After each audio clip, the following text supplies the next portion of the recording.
Hello there everybody, and welcome to the third live stream of An Ecologist Plays Planet Zoo, where we are back in our little zoo. Well, we're going to be back in a moment. And of course, today we are going to be doing all kinds of new enclosures. I've got two that I am very keen for. That will be for a reptile and for a bird, because last time we did end the game, or end the session, by putting in the red-crowned cranes, and today, well, it is time for another bird to join the zoo that we have. Okay, so if we have a look here, this is what our zoo, of course, looks like at the moment. People come in. So for those of you that haven't seen it before, this is, of course, what it will look like now. People will come in. We've got our staff little section over there.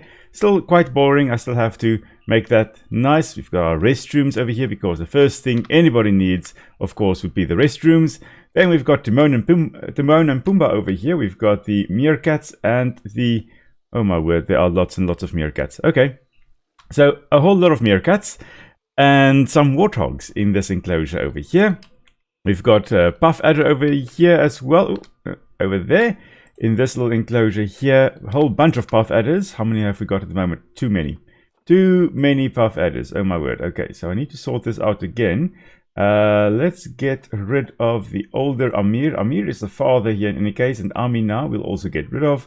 We're just going to send them to a farm upstate, and they're going to live their lives happily up there. Okay, I think if we have Elham and Amir as a male and female, that should be fine. Okay, so we're just going to send them off, and then we have two puff adders in here, which will be perfect. Puff adders, by their very nature, are very solitary. They prefer not being in big clumps. So hey Ozzy, welcome to the chat. And of course Nick is here as well. So Ozzy has just recently been appointed as a bit of an ecologist in the wild as well. So now there are two ecologists in this stream over here, or at least two that I know of. So of course we've got our little restaurants over here. We've got Pizza Pen, we've got Monsieur Frites, and just a memento over here as well, where everybody is getting... This is all kinds of, not hats, but mementos, basically. And then we've got our coffee as well, because, you know, there's no life before coffee. Then we have our butterfly houses. One is done. Second one is done. We have not yet built the third and fourth. We'll see how that is, well, whether we get to that today, or maybe I'll do that off screen before the next session, or next live stream. And then, of course, in here, we've got still the, well, second weirdest creatures in our zoo now, the okapi, a short-necked relative of the giraffes that we have in Africa, and this also being from Africa, so a forest-dwelling giraffe-like creature. And then, of course, in this enclosure over here, we have got our peafowl. And I realize now that I took out a whole bunch of peafowl, but I could actually just have put the male on contraceptives. We are probably going to get another male, and then we're just going to put him on contraceptives, because if I remember correctly, you can, there we go, you can apply or remove contraceptives. And we're going to be putting our meerkats on contraceptives as well, because, oh my word, the meerkats are breeding like bunnies, which they definitely are not. As I said, the okapi is now our second weirdest creature that we have alive. We'll get to the first one in that enclosure there, but of course we have the largest hooved creature thus far in our zoo here, which will be the moose. And here we go, there we can see him going into the water. Very, well, surprisingly good swimmers. And one of the food items that polar bears occasionally have gone for has, well, been moose. So yeah, you can actually find them sometimes in the same areas as well. Really quite cool. I think orcas also have been known to go for moose. I think I may have gotten orcas and polar bears, believe it or not. I may have gotten those two mixed up. But I'm pretty sure orcas have been known to feed on moose on occasion, which just means that, you know, the orcas, since they're not really coming too far up onto land, it just means that the moose obviously was swimming in relatively deep water. I think in this enclosure somewhere we do have our weirdest little creature, and there it is. This is the female. I know that because males will have a spur on the hind legs, which the female, if we have it good, look at her here. Oh no, this is the male. Look at there. Look there. There's the spur. Okay, so this is in fact the male. You can see the male has got the spur, And last time I checked, yeah, there we go, that's the male. The female in the game here does not have the spur, which is marvelous. That is accurate as well. And then in this area here, we have got, I'm going to show you this in first person view, so in explore mode. This is where our restaurant section would be. So if we go in here, I have changed things up a bit. This is going to be known as the bear cave. And in here, just let the water run. We now also have a bit of a little waterfall, little spring at the top there, waterfall section. People come in, and then we have got our hats import. Well, hats fantastic over here. We've got the restrooms, we've got Bernie's Bakes, and of course, again, some more coffee.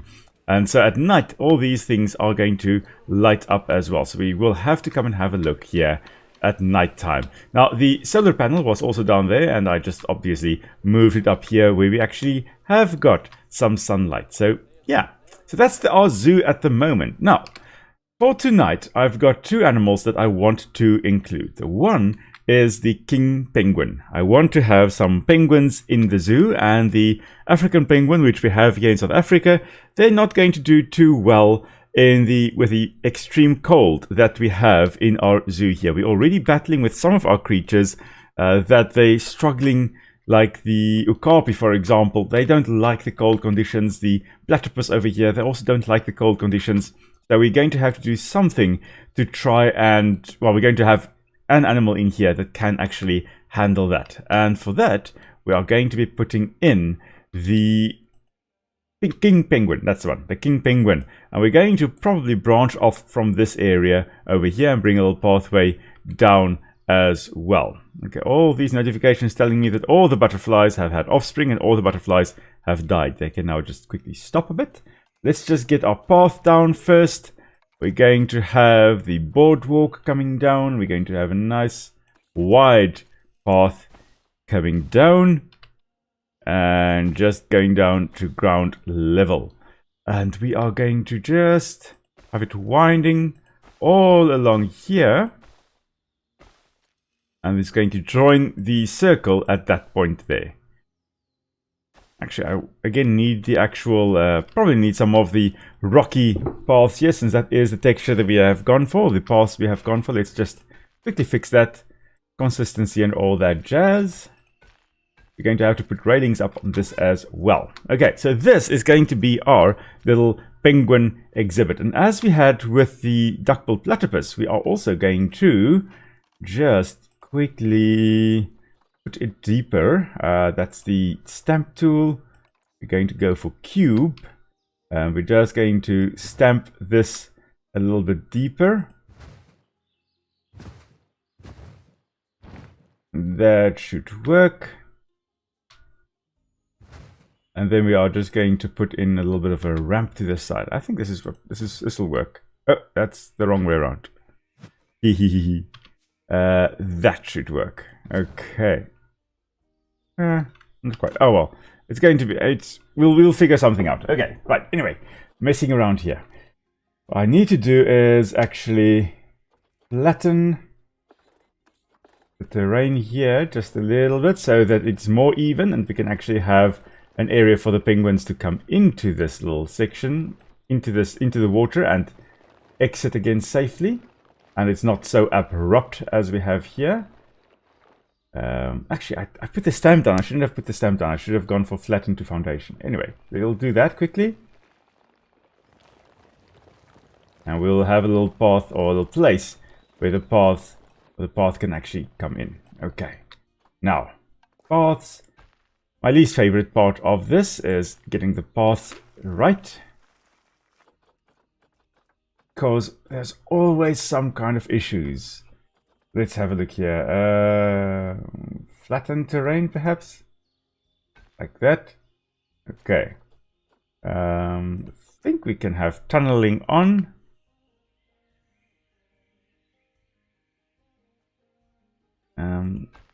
Like that. Okay, so now it will actually go down. That's going to be great. Okay.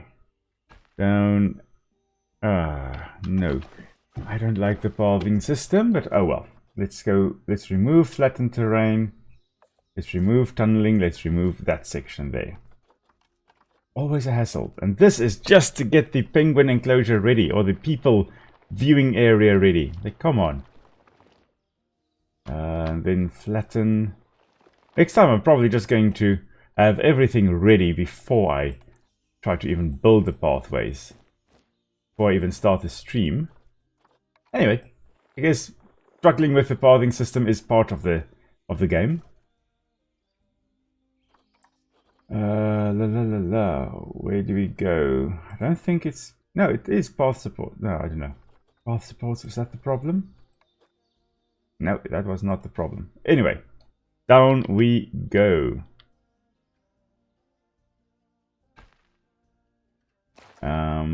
We can just make... Oh, hopefully this will now be the last bit of struggles, but there we go. Okay, we can have curved stairs coming down into this area. Yes, okay. Now, we get this sorted. What on earth is going on there? Oh my word.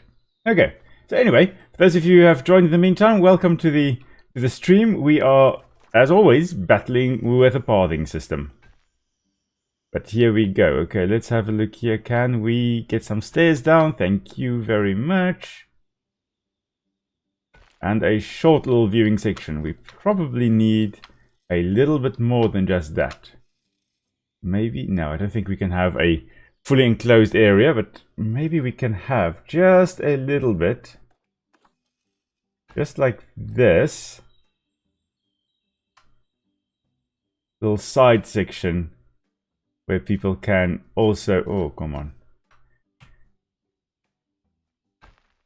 Have that. And... Oh, my word. Okay, there we go. Oh, that looks... that's better. I guess that's it. I guess that is what we're doing. Okay. So, wonderful. Okay. Then we can finally put in the barriers. So let us go. Barriers.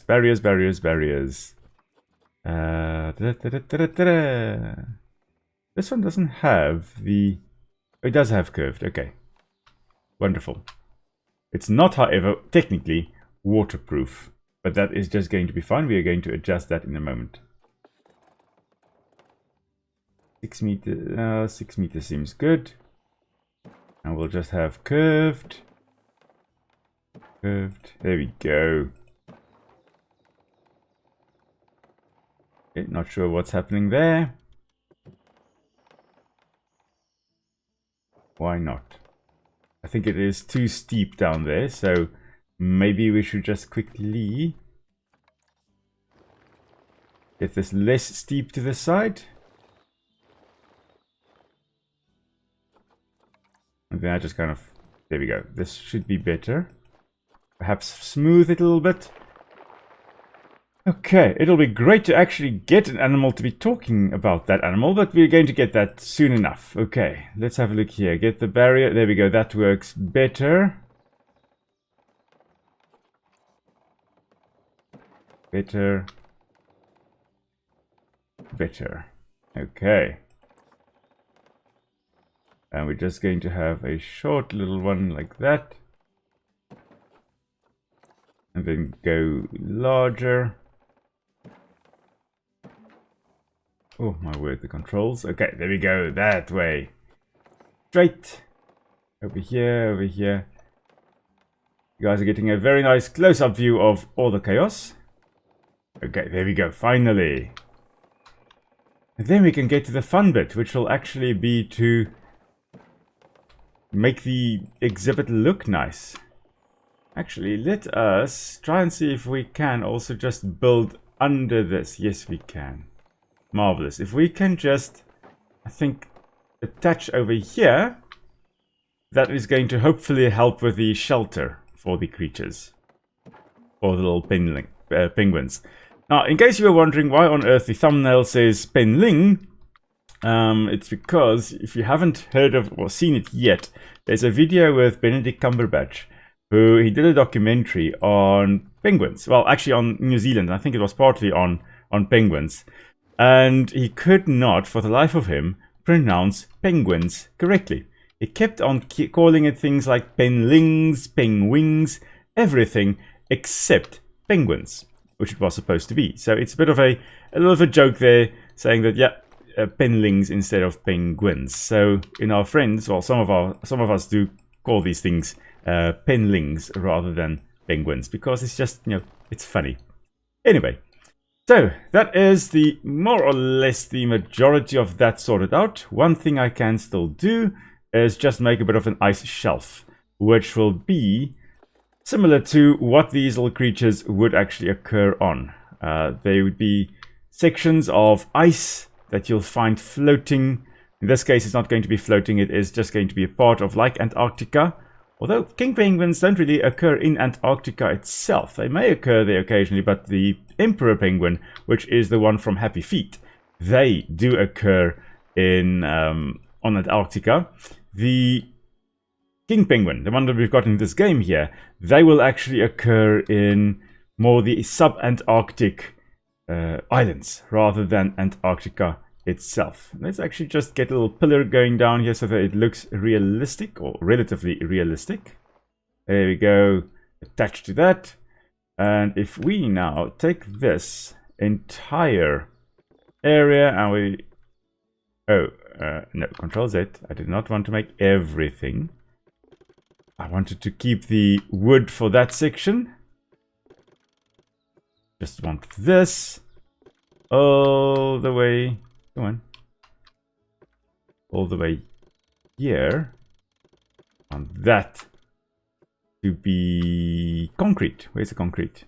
Concrete. There we go. And then these sections here will be able to have wonderful viewing area. Going to have one-way glass there, and it's supposed to be the other way around. So,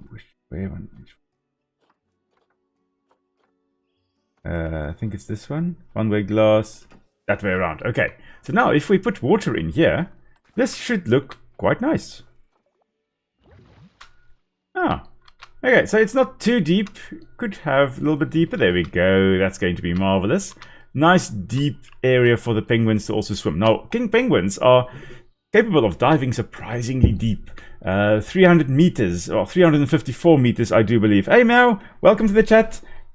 So welcome to the stream. 350 meters, I believe, is the maximum depth that a king penguin has been recorded at, which makes it the, I think it's either king or the emperor penguin, being the deepest diving penguins, or birds actually, at all, completely in the world. I need habitat gate here.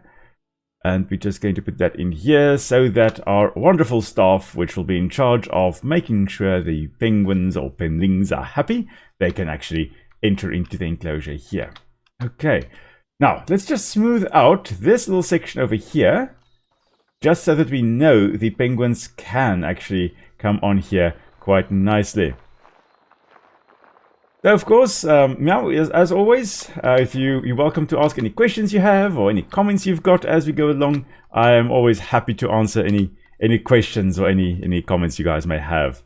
Right, so habitat, we're just going to cool this one down because in winter this is going to be nice and cool, but in summer this exhibit is going to be way too hot. And we just also at the same time have to make sure we do not accidentally cool down our platypus enclosure, because they are going to be very, very upset with us if we do that.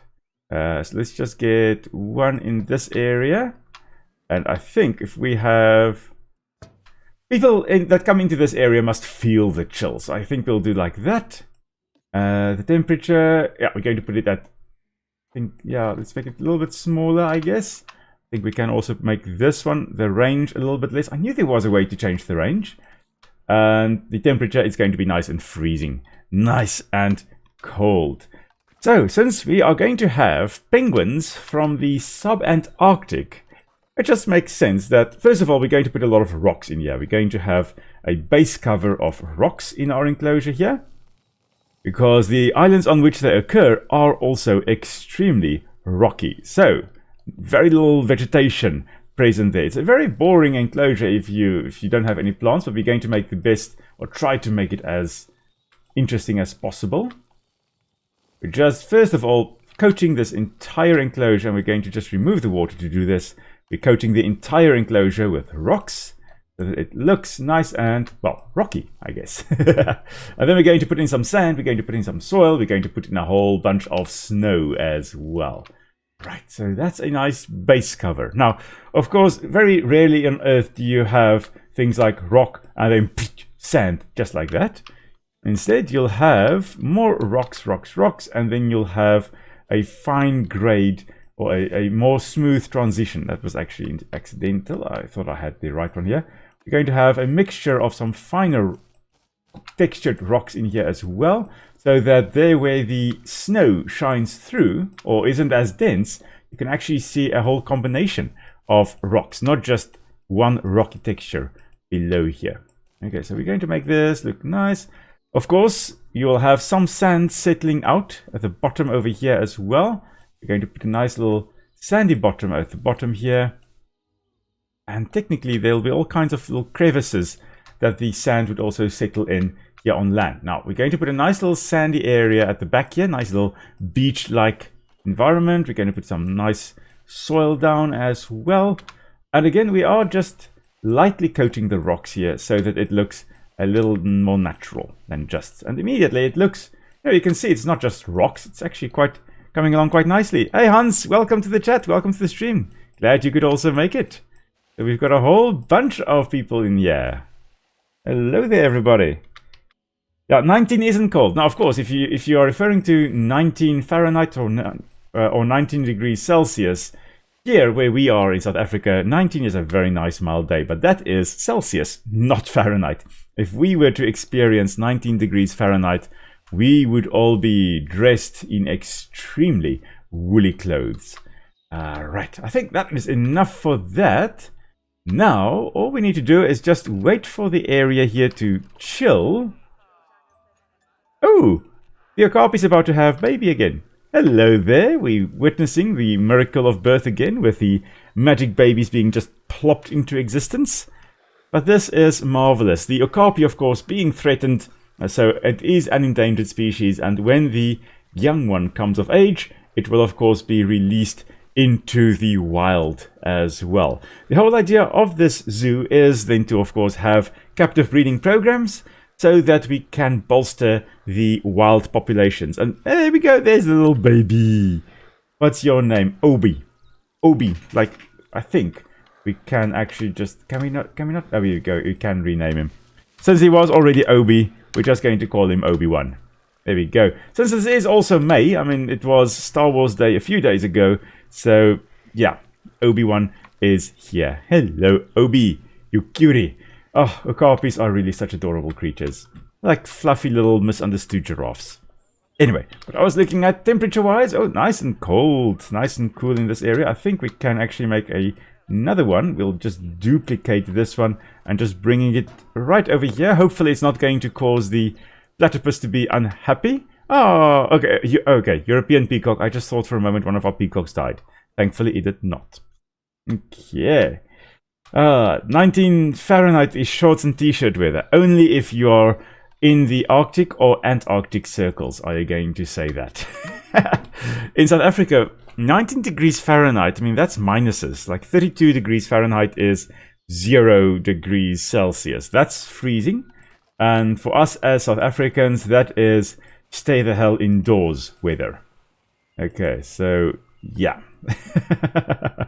Actually, before I put in all the snow, let me just actually put in the water here so that we can see where all the snow is supposed to come. Of course, this is supposed to be like an iceberg. We're going to make this nice and chilly. Little rocky extrusion there. And this is just going to be a nice and cool enclosure. Some of the rocks shining through as we go. Okay, you can see there and that part over there, the temperature is not cold enough. So we are going to just take that little, where's that heater? Here. That little heater over there, duplicate it and plop it down here as well, so that this area also cools down nicely. Okay, people, you guys can all come and have a look at the frigid wasteland that we currently have over here. Okay, now, yeah, if I do come to Canada, well, the thing is, if we come to Canada in summer, I'm not going to have any chance of seeing the aurora borealis, of course, which, of course, is something one wants to see when you go to the Arctic or Antarctic circles. So there's a catch-22. You know, you either have to ensure that you are capable of surviving the cold, and then still have a chance of at least seeing things like the aurora, but otherwise you can go in summer. I don't know. I would probably go in summer if I ever did visit, but then do a short winter trip as well one day. No. Life is hopefully still going to be a very, very long journey for us all, so we'll hopefully still have a chance to come and see the northern parts of the world. Right, let's have a look here. If we can just sort according to species everything that we can use for our additions that will be coming in a moment. Jetty bedding. Oh, why on earth do you want a... Oh, well, I guess we can have a little jetty, and we're going to have the penguins. I think we're going to have the feeding station on here, actually.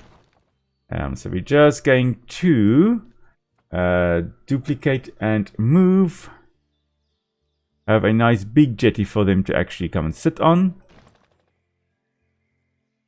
Like that. And like, not lining up. Let's just, a little bit of CDO that I have, which is like OCD, but the letters are alphabetical. That was kicking in a little bit there. And then just to take that CDO and give it a kick, just to terrorize it, we are just going to rotate this 90 degrees. And this one over here as well. So there's a bit of a checkerboard pattern carrying on here. Okay. Right, this is going to be lovely.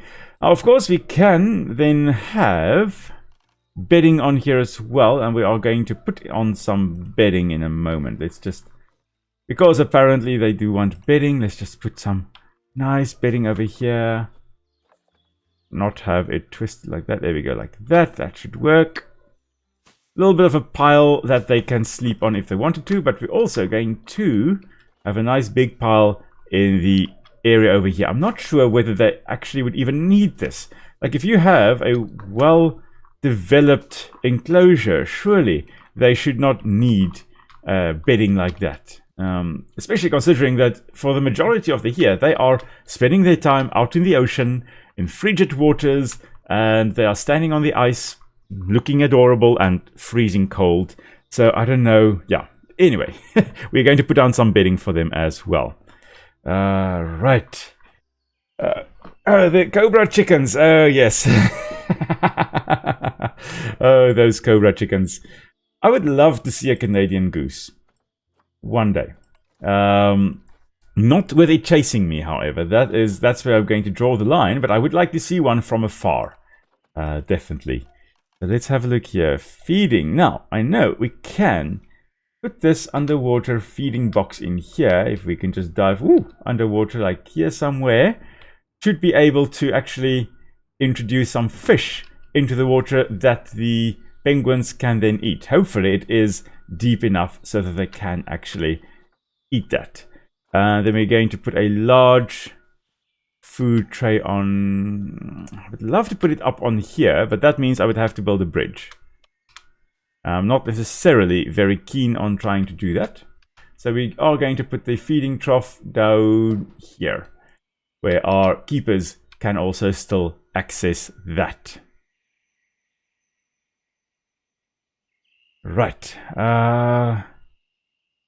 Oh, yes, Dinkum. Oh, my word. We are loving Dinkum. Nick, you're not playing Dinkum at the moment, are you? No. Yeah, so Nick is probably going to be playing Dinkum at some point this evening. Yes, I'm getting a nod from that side. Like that game, oh my word. I never thought I would be able to feel about a game the way I do about Dinkum. But yeah, here we are. Now, I am a person that, yes, sometimes I can get addicted to games quite easily, but that one just really, oh my word, I love that game. Anyway, let's get some animals in here, shall we? Because I'm already swooning over Dinkum again, and we're not even playing Dinkum at the moment. We're playing Planet Zoo. So let's have a look here. King penguins. That is what we are looking for. The king pinling. Come on, little pinlings. And we are just going to go for cash listings, please. Have we got any? Oh, we do. Okay. We've got a female with atrocious stats. We've got a male with alright stats. We're going to adopt him immediately. A female. Oh, that's a good one. There we go and take that one. And Abigail. Oh, atrocious. Okay, so let's have a look. Do we have any new ones? No. Only the 2 atrocious ones. Okay. We are going to give the market a bit of a time to actually settle, or to have new individuals coming in, which means we will also be able to work on our second enclosure. And then we are going to introduce our penguins over here. The second enclosure is going to be with an extremely rare crocodile. That is the gharial, which is from Nepal and northern India. We have the gharials, and if you're not familiar with the gharial, it is right over there. So this is what it looks like.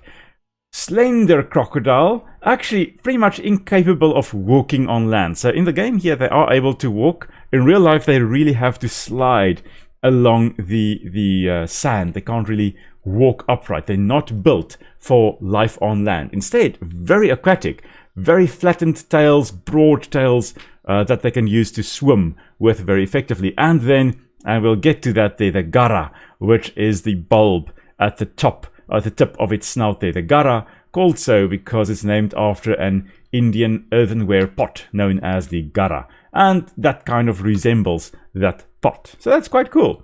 Anyway, we are going to, I think, have another little semi-aquatic enclosure over here. Now, not as deep as the enclosure is over here, I think. I think we are going to make it a little bit shallower, which means we're actually just going to remove and make this entire enclosure a little bit deeper. Okay, actually, let's just bring this up a little bit, or quite a bit. There we go, completely up. That was a little bit too far. I get a little bit over-eager sometimes, and I let myself go here, as we all do sometimes. Okay. Now, the height that we are going to go for this enclosure, because it's quite boring to have an entire zoo built on one level like this. We are going to have a bit more of, I think we're going to actually have it down like that. I think so. Let's have it down at this level, at the deepest. And then we're going to just bring it up again slightly over to this side. Oh, that's pushing, that's not pulling. I need to pull. There we go. Okay, bring it up a little bit like that. And then, at what height are we going to have? I think, let's go for this height. We're going to have the path coming in. Okay, I am not sure what I'm doing there, but anyway, we're going to have that there, this area here.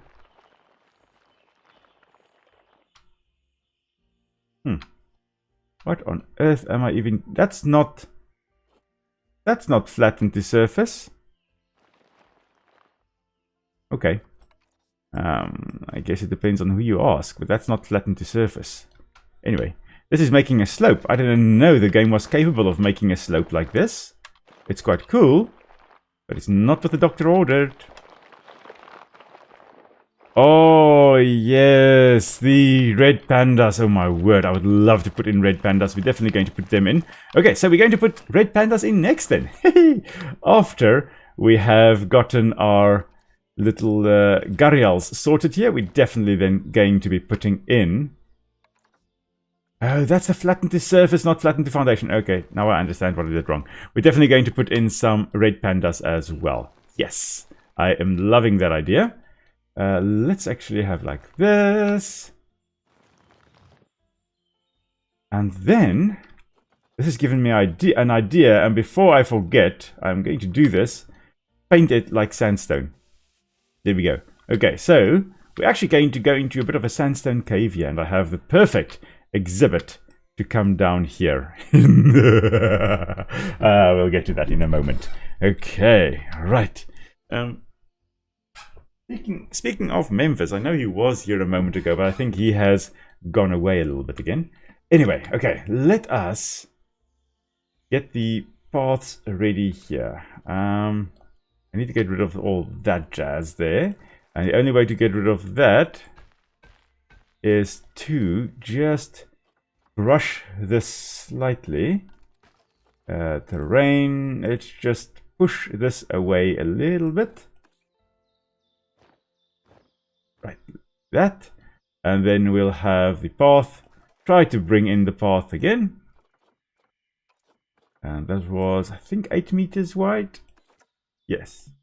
And of course, now we've got to have flatten terrain. Oh, come on. Really? Huh. Like, I can't even. Why not? Why can we not do anything? Tunneling? No? Okay. Right, so I guess what I'll be doing is struggling again. Have it a bit more like this. And struggling with that there, I guess. I think that is what the problem is. No, apparently that was not the problem.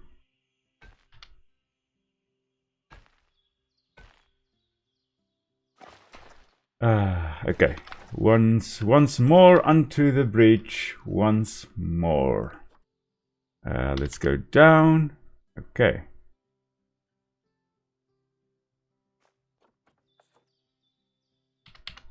Right, like that. And then... Oh, you know what? I think I'm wondering whether the water isn't a potential... Believe it or not, I think the water may be a slight problem there. No, it's not. Okay, fine. What we're going to be doing, we're going to be putting in this. Okay? And then we are going to battle still.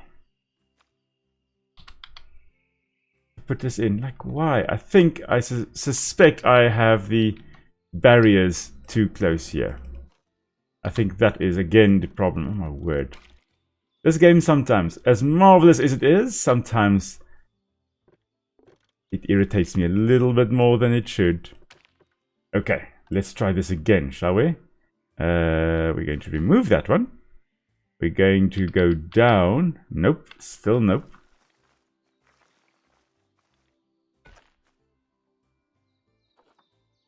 Okay.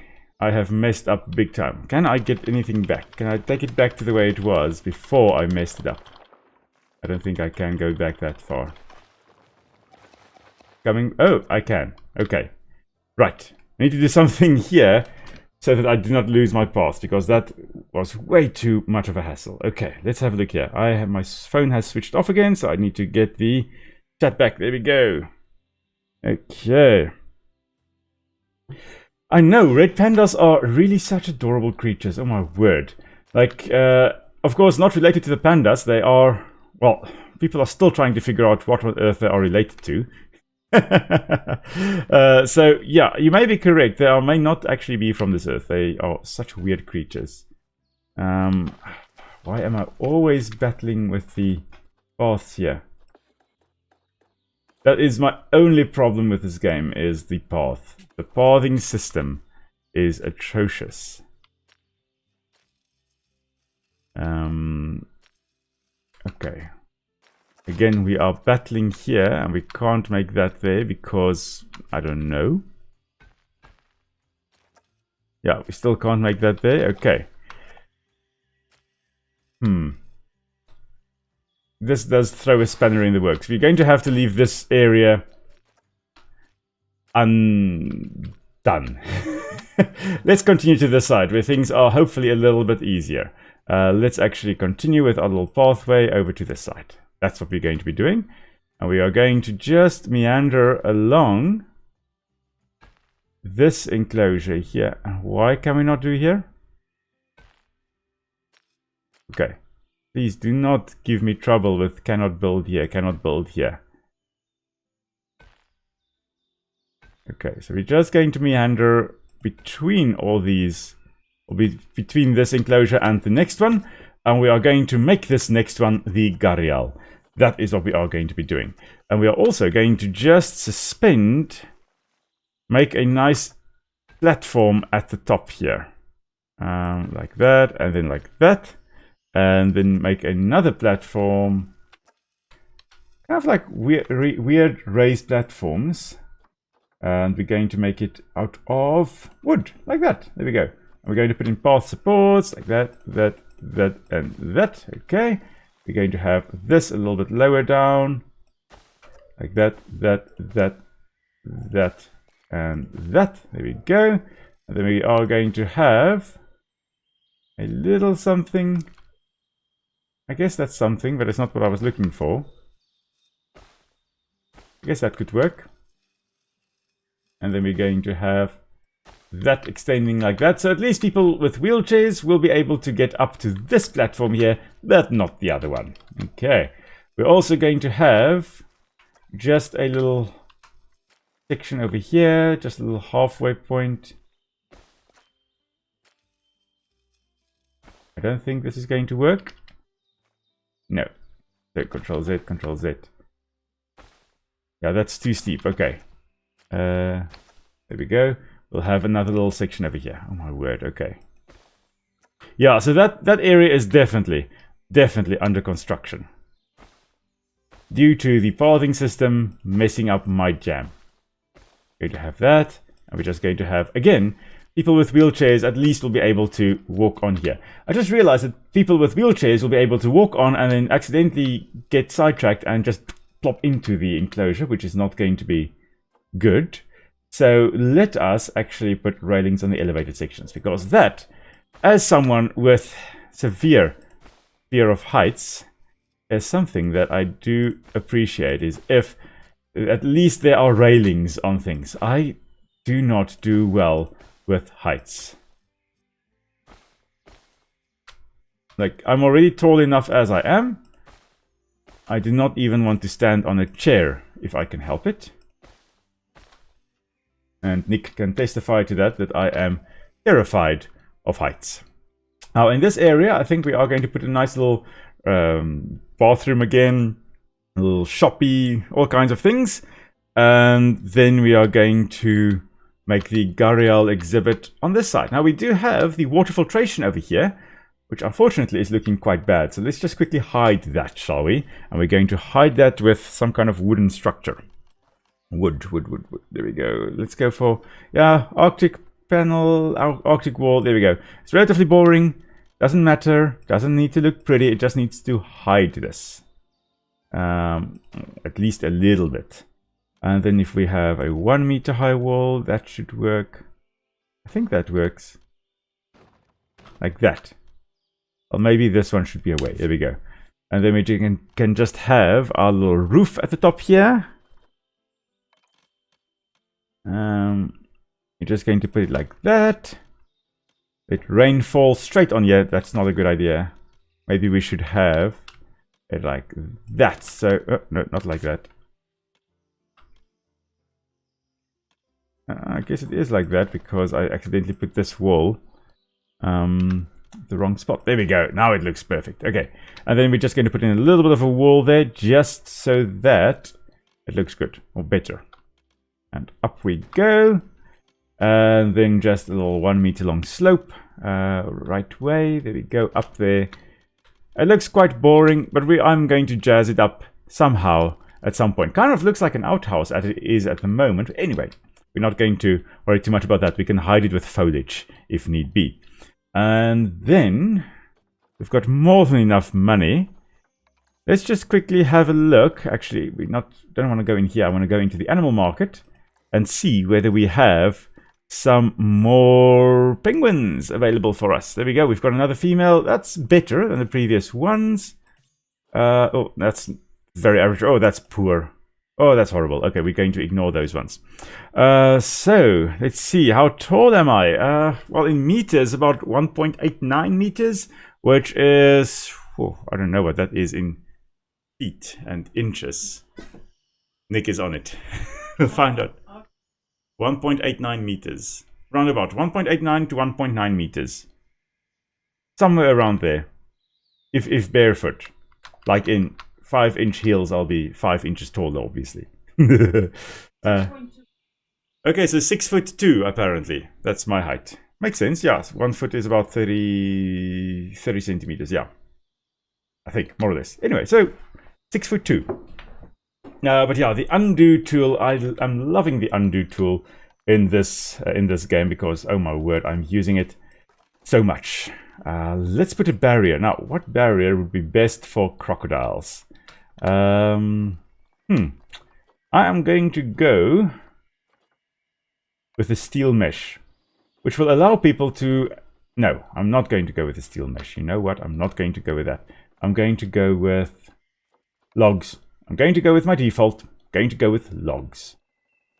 And we are going to just set it up like this. So that when we have our little shops here... Oh, and we need to just bring this in here, I think, yeah. So when we have our shops there, they can't see into the enclosure. Gives a bit of privacy to the animals, which is great. And then we are just going to curve this around slightly, just like this, so that we can have a very big gharial exhibit, because gharials are critically endangered. They are one of the critically endangered species that we have in the game here. And so they are one of the species that would be best to have some kind of breeding program for. And gharials, there have actually been quite a few breeding programs with them. And they are releasing a whole bunch of young ones into areas where this species still occurs, so that they can, to some extent, repopulate the wild. With mixed results, I believe. But at least it is something. Right, so we are just going to bring it in. Where's the wall? I think it is over there, yeah. Okay, so we're just going to bring this in like this. Come in like that, and then we're going to have curved again. Like that. And like that. And that, and there we go. Right. Actually, that one, nope. Undo. There we go, okay. So now, when you are up here, let's have a look what it will look like. Always like exploring. Down at the bottom here, yeah, you can have nice little views of wooden fence. Coming up here, you'll be able to check this entire environment. Wonderful, you'll be able to see any gharials sleeping under there as well.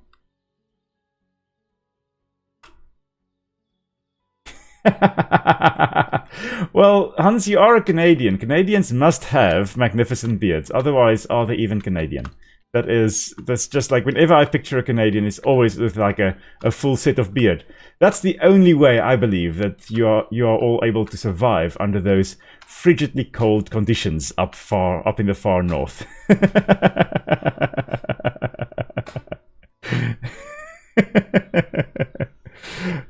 Yeah.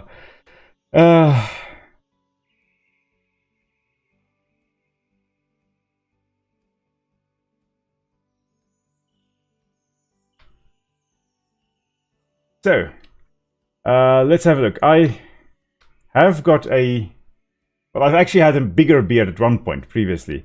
Nick can testify to that. At one point I had a bit of a scraggly beard. It was shortly with hard lockdown, hey love? Yeah, with hard lockdown, that was the way I let myself go. Was I had a bit of a caveman beard going on here. Because, you know, if you in the house the whole day and your wife, she can't go away, so, you know, you tend to let yourself go a little bit. You can't run away because you're not allowed to. The government is not allowing you to run away from your husband, who's extremely bearded. So, yeah. Anyway, so then I had quite a bit of a beard. In the past, I've also often had quite bushy beards. I usually grew it during winter, and then in summer, I would actually, springtime. I always said, you know, like birds have their breeding plumage. I always shaved my beard off in springtime because it's plumage to attract someone. Never worked, but nonetheless, every year I kept on trying. And then thankfully, I found a person who loves the beard. So now I'm not permitted to shave the beard off. Just getting a smile from that side. We had a very stern discussion the other day about not shaving the beard off. Anyway, so let's have a look here. We are going to try to recreate a bit of the environment that the gharials would find themselves in.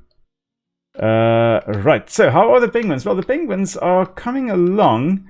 It's under construction. I was going to put in the gharial enclosure over here, Mew, but unfortunately I'm having a whole bunch of issues with the path, so I decided to scrap that idea. We've got the enclosure, but the penguins here, the king penguins, if we just go in here, they need quite a large number of individuals, I believe.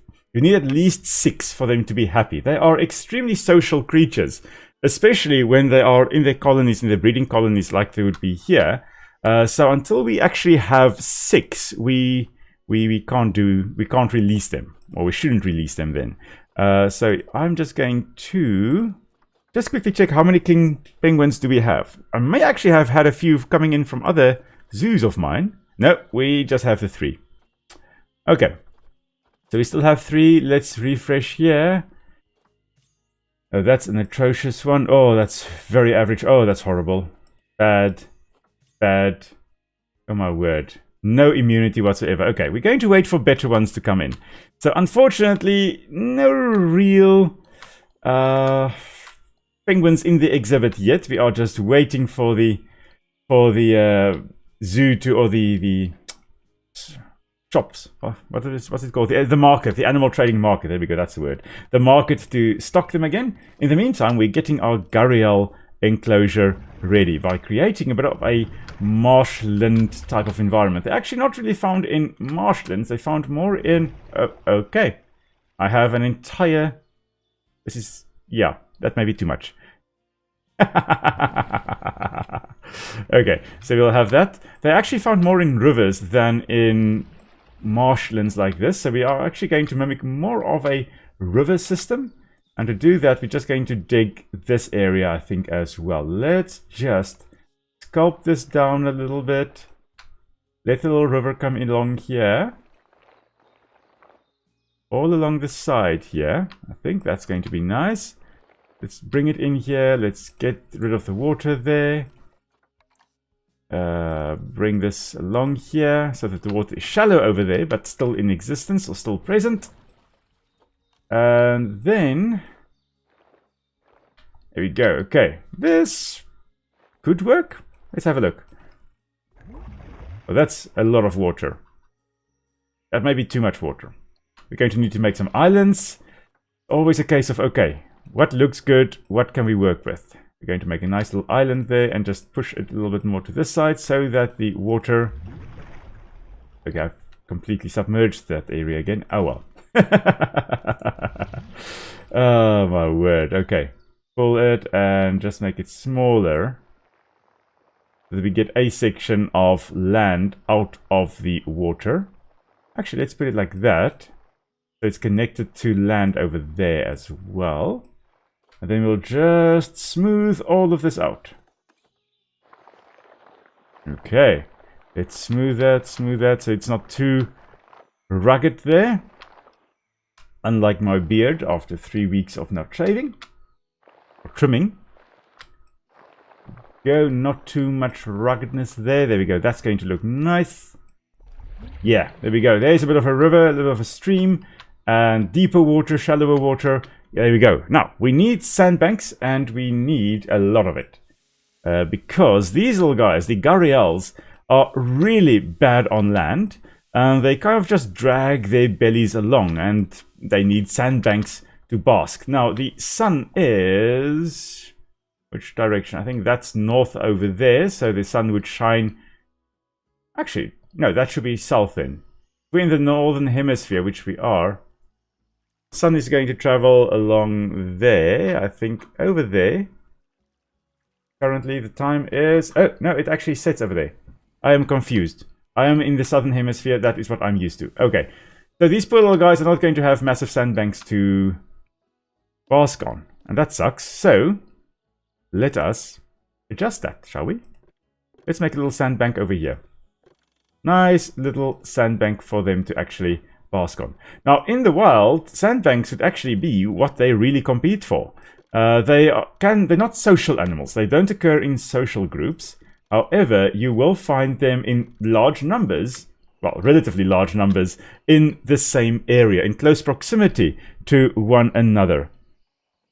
Yeah, I would love to actually buy with conservation points, but I do not have a lot of conservation points, actually. So it's a little bit difficult to actually get the other creatures or get the animals with the conservation credits.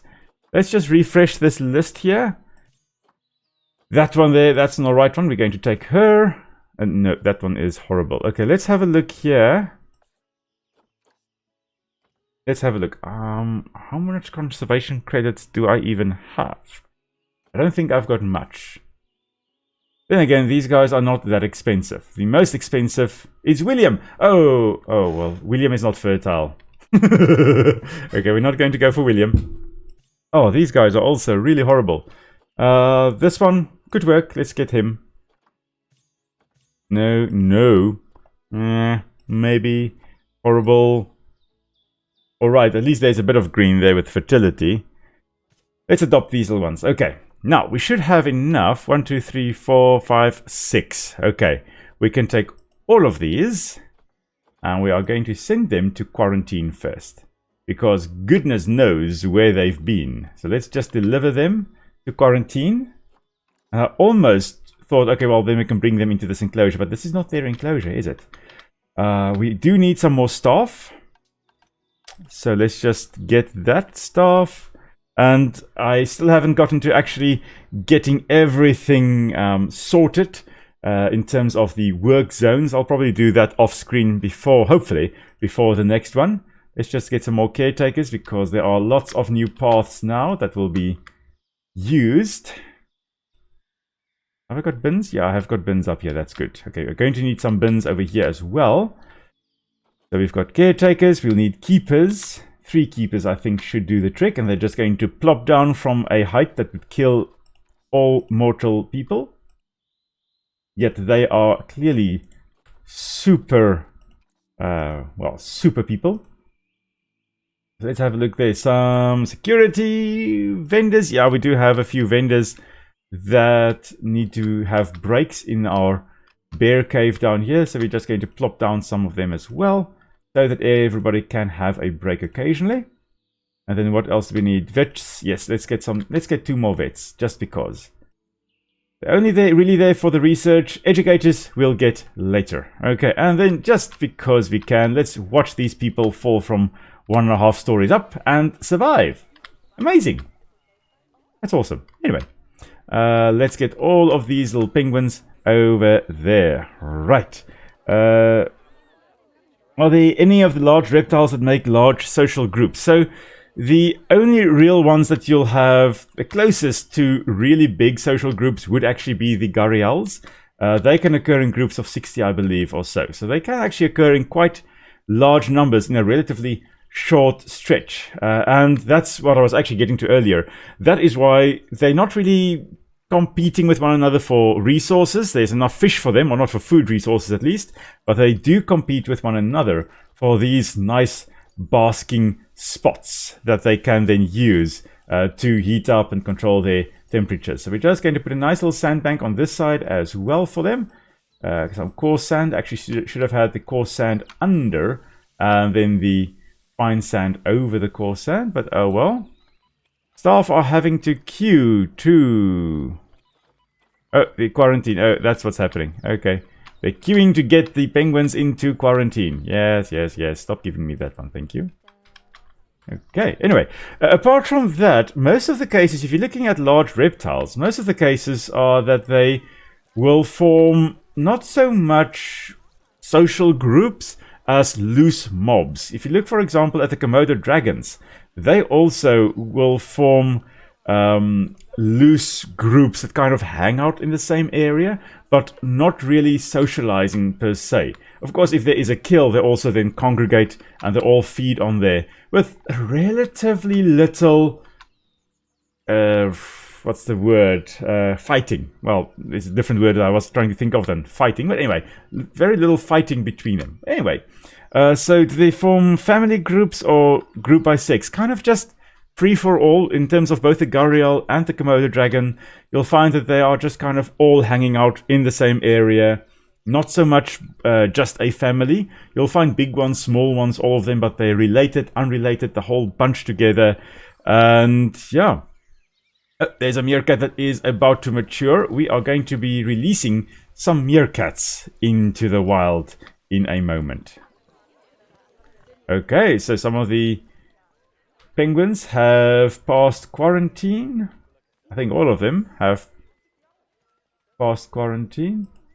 I think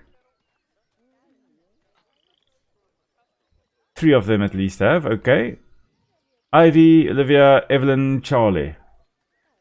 Evelyn, Olivia, Ivy, Charlie. Then Jackson and Lily. Okay, so everybody has passed. Not passed away, but passed quarantine and almost released them into the moose enclosure. Let's just bring them into their new home over here. Yay! We're going to have... no, please stop mating. We are going to put the female on contraceptives. We've got enough warthogs as is. She's elderly. She should not be trying to make new babies in this enclosure. You can be a coffee mark. Yeah. Oh my word. Okay, that warthog at 15.1 years of age is still trying to look like... yeah, still trying to make more animals for our zoo over here. Now, let's have a look here. This one here, Meow, is an outsider. Bakari is an outsider. These 2 males, we are going to release them into the wild. They are not endangered. We're only going to get 10 conservation points for them because they are not an endangered species, but we are going to release them somewhere out into the wild. Meerkats, that's what I was also wanting to look at. Because I think we've got way too many meerkats in here. Yeah, we have a lot of meerkats. Okay, so let's have a look here. We're going to take... We've got 8 males, 6 females. We're going to take 3 males off. 1, 2... Now we're going to keep Guguletu, just because it's a fun name. Guguletu we'll keep. We'll take Ntando off. We'll take Babusi and Alibakwe will take off. Bertha, we'll keep Bertha for now.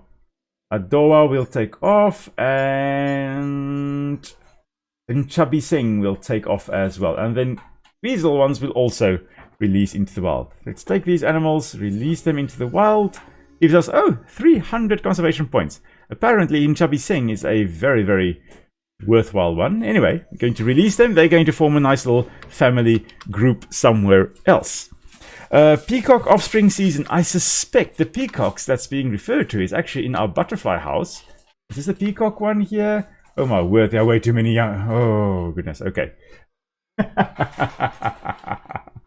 I think this is the peacock exhibit. The peacock butterfly. Let's have a look here. Yeah. 95 individuals. Oh my word. Okay, we're just going to take all of them except Aaron, Alicia, the first, not Alicia the second. Alex will keep as well. Amelie will keep as well. Thank you, Lita.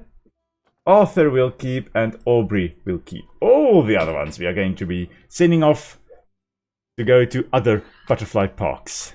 Okay. Let's have a look. Can we actually put in... we can put in a nectar feeder, a sugar water dish. We can put in milkweed, buddleia, and some potted trees. That's just to make it look nice. We can put in a mister, tropical fern. There we go. We're putting everything into this enclosure. Now, I really, really love these new exhibits where you can actually... And let's just... blind them all with a light. We can really come in. We have just taken out almost all the peacocks here. Because Ralph has also died. But in this butterfly house here... here we go. Give us all your money. Thank you. In this butterfly house, there should be some butterflies. And they should come onto these nectar feeders over here. I'm loving the fact that they actually have them in little hexagons. And there's little holes in there. And it's yellow. The reason it's yellow is because that will attract a whole bunch of butterflies. Butterflies really are driven by sight. They are attracted to certain colors. Yellow is one of them, but they actually go more for red and blue and all those types of colors. The little holes there, of course, there will be nectar. I believe these little things will have a lid over here, and then this yellow bit here would be a lid, and in there's a little container with sugar water, and then the butterflies will land on here, stick their tongues through these little holes, and actually drink the nectar as well that's in there. Okay, so let's have a look. Before I forget, our okapi, how many have we got in here? Okay, Obi-Wan has not matured yet. As soon as Obi-Wan has matured, we are going to take Obi-Wan out into the wild. Yeah, this is the correct one. I just want to check whether the meerkats... Okay, all the young ones are now fully grown. Okay, we're going to release all... No, not Guguletu. Guguletu we are keeping. Oh, there's a Guguletu the first and a Guguletu the second. Guguletu the first we're going to trade out. Oh, no, Bertha. Bad Bertha. About to inbreed. No, we will not be standing for your nonsense. Oh no, Bertha is expecting offspring. Okay, so those are going to be some very interesting little babies. Okay, release those ones which are not inbred. Guguletu. Yeah, Guguletu the second we are keeping. Boipuzo we are releasing. That one should be releasing. Not the young one. Why am I accidentally releasing the young one? I do not want to release that one. There we go. Okay, give me some more points. Yaka. This female, we are going to put you on contraceptives because you are just breeding with your offspring. And that's not good. No good. No good whatsoever. I thought the objective of this tonight will be to also just put these little guys or girls on contraceptives. But apparently I forgot that I wanted to do that. Okay, so now our little meerkats will hopefully stop breeding after our little inbreeding event that is happening.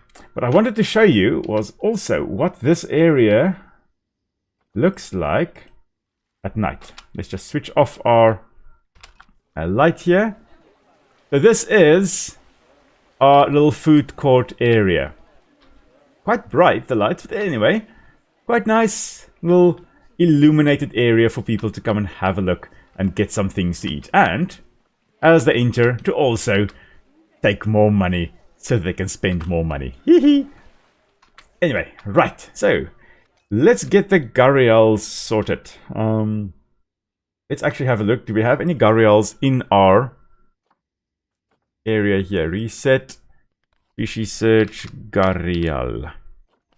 I may have from my old zoos. I do not have from my old zoos. Okay. Reset all filters. gharial. Oh, but these ones are expensive. And he's got no fertility. Like, what's the point of getting this little guy if he's not going to breed? Let's first just go for cash listings. See what these guys go for. None available. Ah, okay. Fine.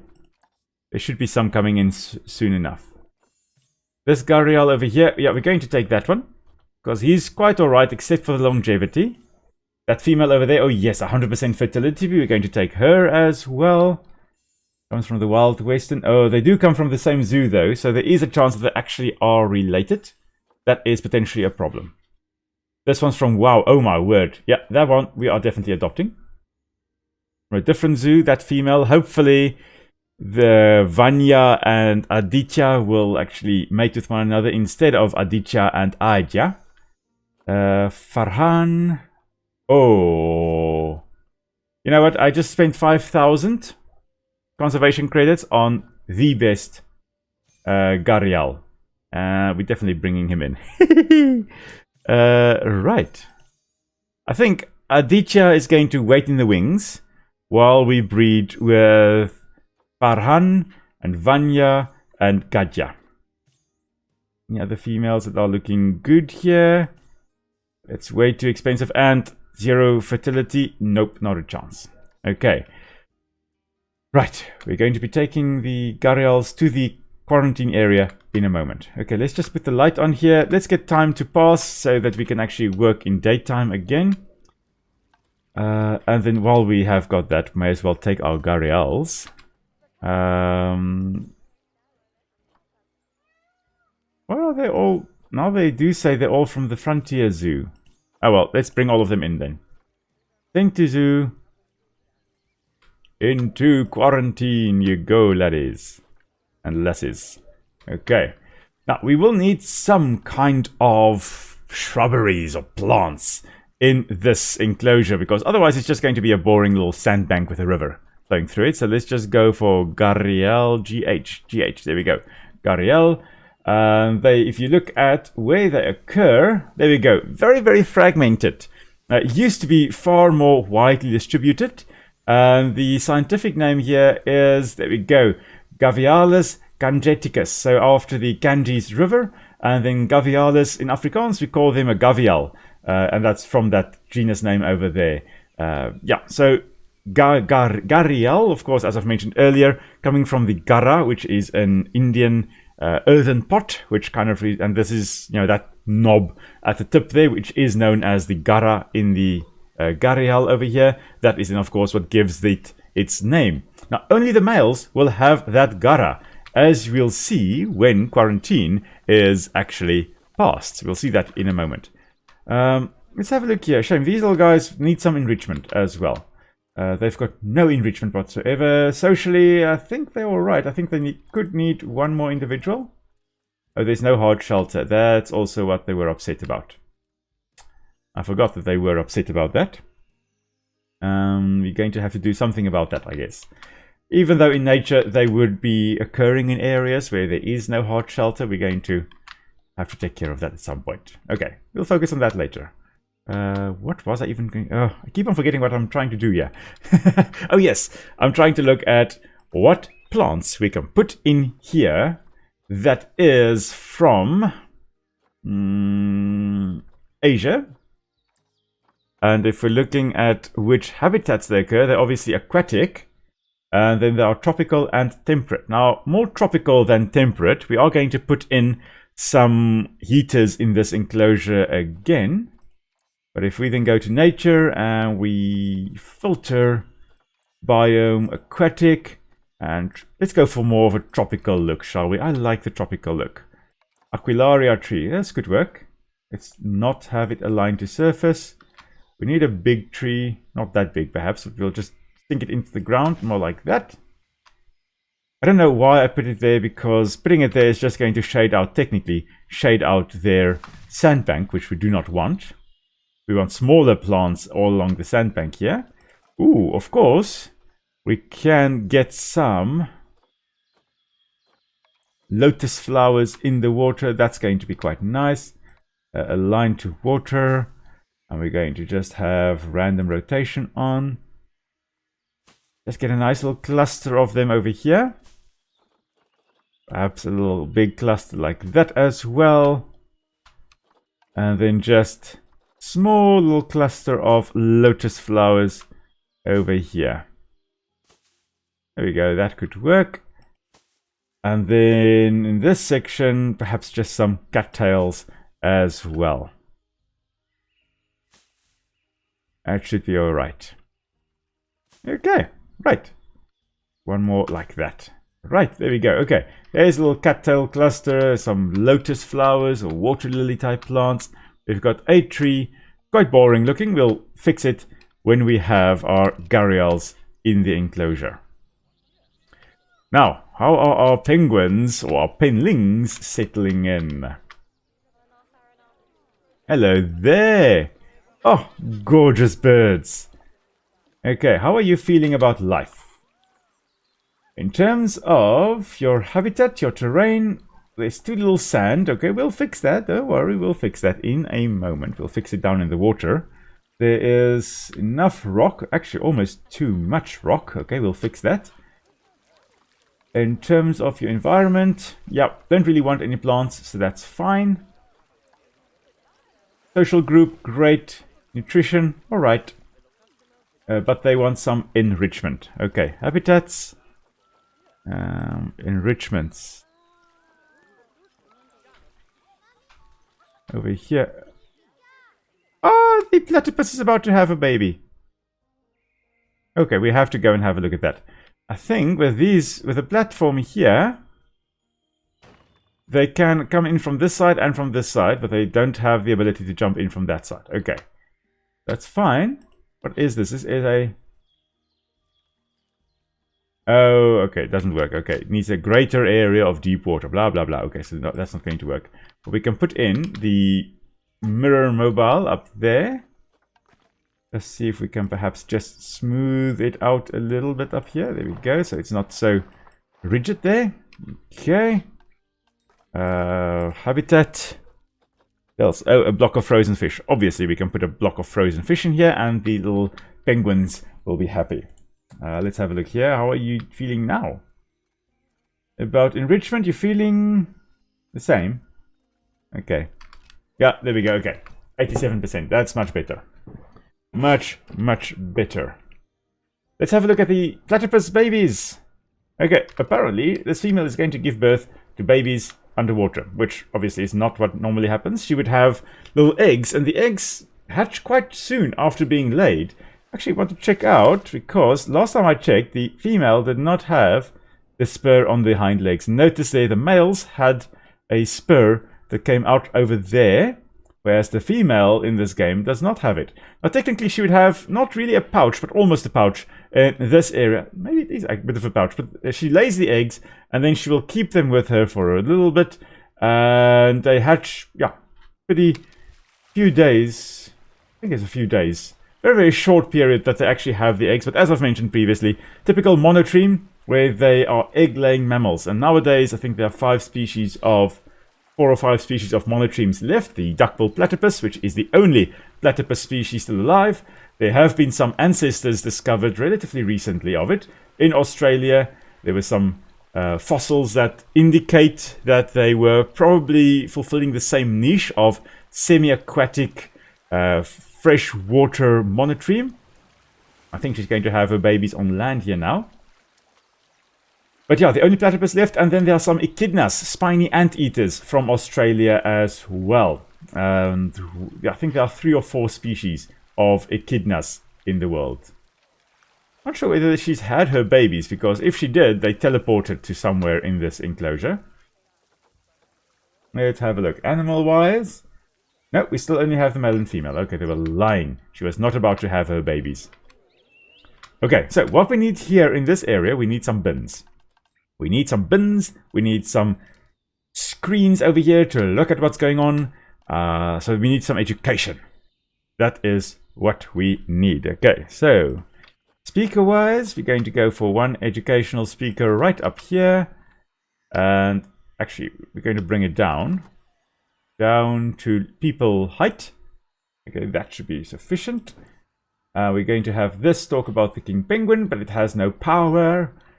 Pretty much like the rest of South Africa, and we'll sort that out in a moment. Right, so there's that, and we also need education boards. So that's going to be facilities, education boards. There we go, habitat board set. There we go, perfect. We'll have people being able to read more about our amazing little penguins over here. So, not to be confused with the penguin that was in Happy Feet. This is the king penguin, and that then was the emperor penguin, which actually occurs in Antarctica. The king penguin here occurs in the sub-Antarctic, meaning it's close to Antarctica, but it's not Antarctica. It will occur in on a whole bunch of islands close to between South America and Africa and Antarctica.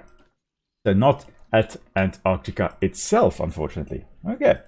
And that's because these 2 species, the king penguin and the emperor penguin, they are the largest species of penguins alive nowadays. Not the largest that have been. There have been some amazingly big penguins that are slightly larger, at least, than our current penguins, or current penguin species. And they, unfortunately, of course, are extinct. Now, we need one more thing, and that is for the guests to give us money. So we're going to have that there, and over there as well. Right, so they can give us all their money. And then we're going to just quickly put in some bins, and we're going for aquatic bin, because this is the more aquatic area. Just going to put that there, we're going to put that there, over here, and up here. There we go. That should now force people to actually use the bins rather than having the poor caretakers taking care of everything. Okay. And if we put up education boards over here, that's also going to help. So that's going to be our last stop. Last thing to do. Education board sets, so that they can have a good look at our marvelous little penguins. Ooh, there we go, like that. That should be fine. There. And then just the speakers still.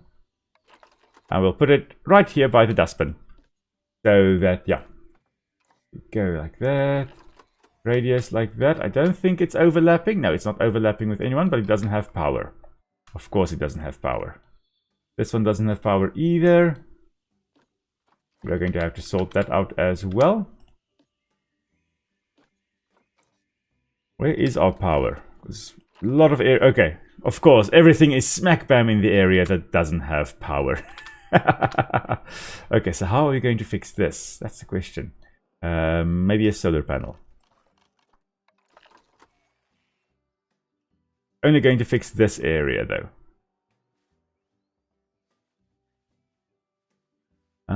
There is one way we can try to fix this. Actually having it on kind of on top of the enclosure over here.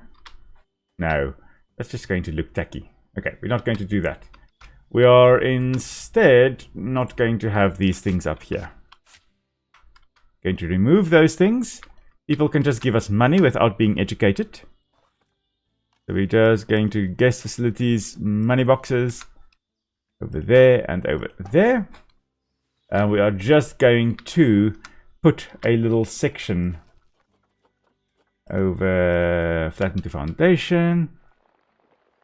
Just a little section over here, where hopefully we can get some path sorted here. I'm not going to have my hopes up here. Oh my word, we can actually do that. Like what kind? Earlier we could not do anything of the sort. Okay, going to do that, and we're just going to flatten some more so that we can put a solar panel up here. Actually, it should be more to this side. Anyway, let's do that. Facilities, solar panel, get it like that, get it sorted like that. That should be fine. Okay, right, now, there's power. Yay! We've got some power at least. Okay, so the penguins finally coming along. Yeah, so the two types of penguins, the royal, the king and the emperor. The king is slightly smaller than the emperor penguin. And I think the king penguin was named first, and then they found the one that was bigger, and they're like, oh, I guess we've got to name this one the emperor. And I guess if they found an even bigger one, they'll call it the Palpatine penguin, because he'll be the true emperor. I am the Senate. That type of... Oh, there we go. Belly slide, belly slide. Whee! Belly slide. Of course, walking, if you've got short little feet like this, oh man, walking is a bit of a problem. Oh, there was an inspector again. Report, yeah, quite good. Okay, anyway, as I was saying, if you have short little feet like penguins do, then it's very difficult to actually walk, and so it's easiest to just sometimes slide along the ground. Very, very short feet, but webbed, which of course helps them to propel them through the water a little bit. But as you can see here, main propulsion coming from the wings, which are completely useless in flight, but amazing for use underwater. And all kinds of penguins, alive and extinct, all of them have got these flippers, which are amazing for flying underwater. Oh, and there we go, Speedy Gonzales at the back over there as well. The king penguin here is slightly more brightly colored here at the nape, at the neck here. The emperor penguin has a slightly lighter color, more yellow, a lighter yellow color over there, a little bit more white, slightly different. Now, in terms of breeding, if you have seen Happy Feet, which I believe most of us have seen, you'll know that the emperor penguins, which is the species in Happy Feet, they will have the males incubating the eggs for 2 months without eating. They'll be incubating the eggs in the dark. And that during that time, the females are out fishing so they can get something to eat. But the king penguin over here does not do that. That's because the emperor penguin actually occurs on Antarctica itself, and they need to travel quite far in order to get enough food in order to eat, or to survive. And the female then has to go away for 2 months at a time to do that. The king penguin here only needs to travel about 30 kilometers or so to go from their breeding grounds to their feeding grounds. So what you'll find is that both the male and female king penguin will actually incubate the eggs. Unlike the emperor penguin, where the egg is only incubated by the male during the winter month, the king penguin, male and female, will incubate it. And they take turns, each turn lasting about 6 to 18 days. So anything between just under a week up to 2.5 weeks that an individual will be incubating the egg and not going out to sea to eat. Because if they do not take care of the egg, if they leave the egg on the ice, within 2 to 3 minutes, that egg will freeze and the baby inside will be dead. They've got little special pouches there on their feet. Oh, look at hear the sound there, so cute. Yes, so right over there, they've got a special little pouch, and they actually huddle, or they sit on the ground, and gotta love the sound there. Love that. So anyway, they will have the egg incubating or balancing on the feet there under this in the so-called brood pouch. Now you could hear 1 or 2 individuals here, quite noisy. Imagine a few 100,000 together, and that's what the penguins do. Sheesh. Yeah, so in terms of Nicola going fishing while I feed, while you sit on Memphis, well, yeah, Nicola does, sometimes she does go out to go find the food for Memphis, and then sometimes I go out to go find the food for Memphis, but yeah, she doesn't go out fishing just for that. Memphis doesn't get fish unless we eat fish, which happens rarely. And I've just realized I have not... 2 things I haven't done. I haven't actually put a habitat gate in here, which is a bit of an oopsie. And I also have not actually brought the gharials out of quarantine into the enclosure. So I'm just quickly going to do that. And let me just put the habitat gate at the back here, or here, or here. Let me put it over here.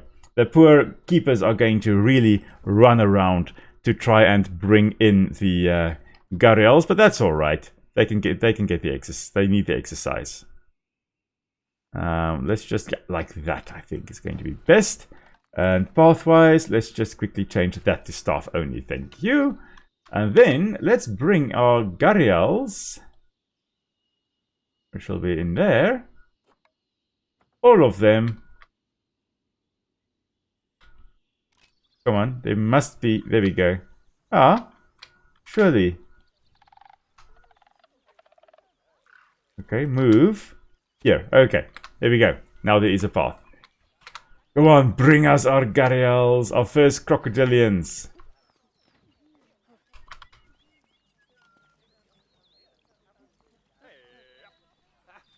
Okay, he's going to go and get another one.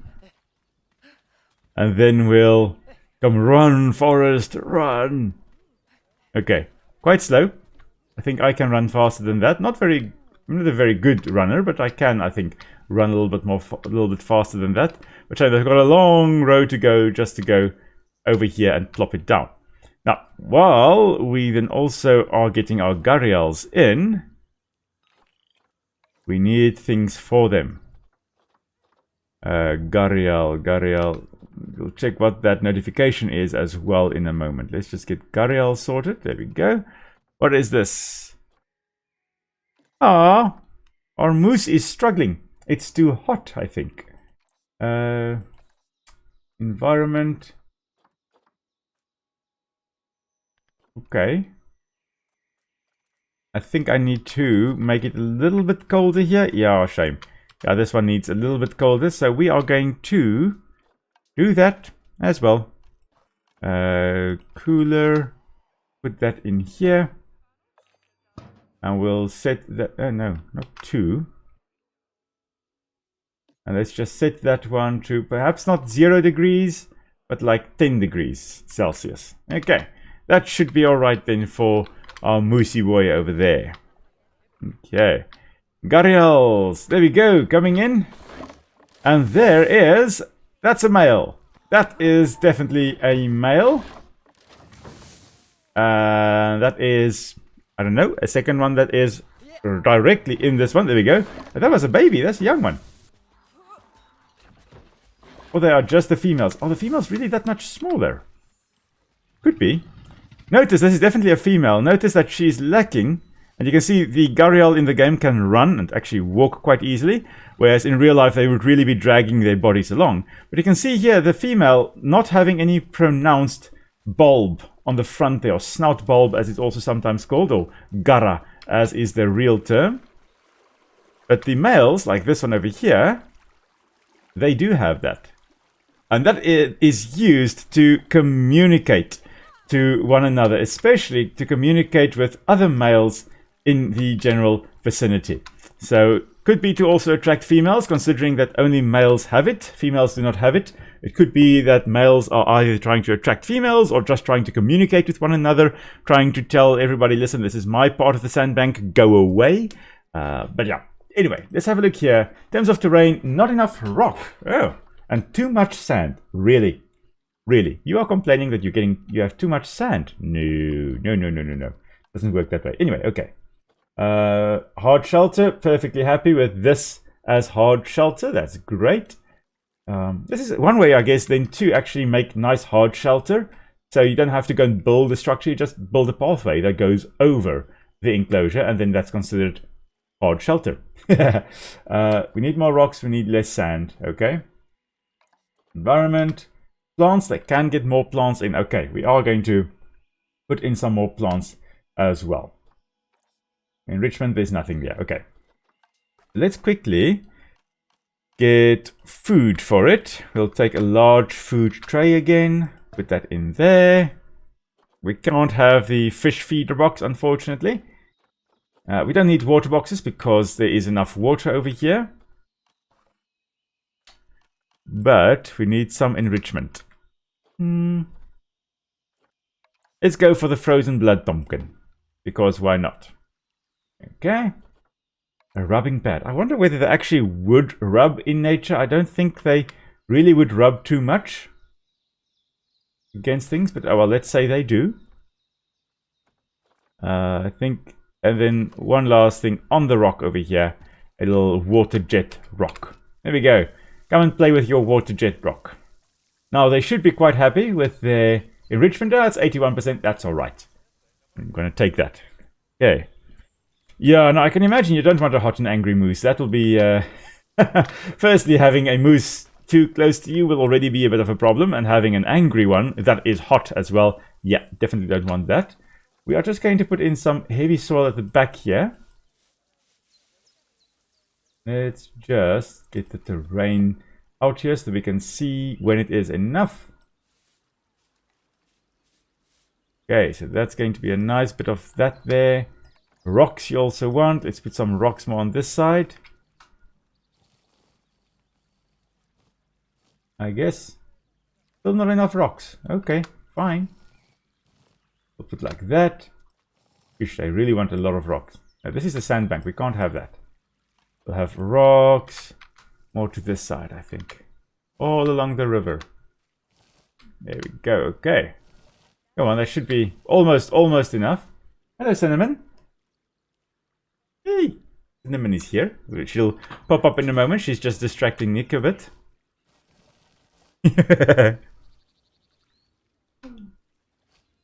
Should be almost ready here. There we go. Okay, now everything is perfect. For now, the thing is that there shouldn't be any snow. And unfortunately, the moment we have winter, there is going to be snow. So we're going to have to put in some heaters in this part of the world as well. Okay, let's have a look here. We have a gift of $500. Yay. And 3,000 there. Great stuff. That one I have already said hello to. That one I've already said hello to. This one I can say hello to for 20 more credits. Oh, speaking of credits, how's our Okapi doing? Obi-Wan, still a juvenile. How old is Obi-Wan now? 1 year old. Aww, look at him go. Camera. Hello, little Okapi, little Obi-Wan. Oh, it's so cute. Man, I love these little guys. Of course, the idea, as I've mentioned, I think in the first stream when we actually built the Okapi enclosure, of the white lines and the white and dark markings, is that it kind of is supposed to at least break up the outline of this creature, so that if you see this in the forest, amongst foliage, of course, it's a little bit more difficult to see then. It looks like a little shiny bit on the stump. That's a tree trunk over there. There's some other rippling effects in the tree trunks and all kinds of things. So it's supposed to break up the outline so it is even more difficult to actually see in its forest habitat.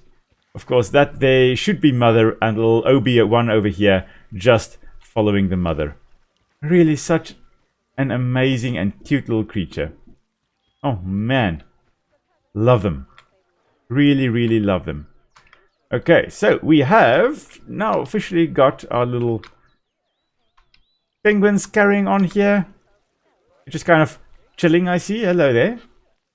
Hello. Yes, hello. All just kind of chilling. Happily chilling over there. Oh yes, our butterflies. Our butterflies, our butterflies. Oh my word. The blue morphos, a lot of them are dying. I think there are too many in here. Oh, maybe not. Let's have a look here. Social health. Oh, that's alright. It's still not too many there yet. Anyway.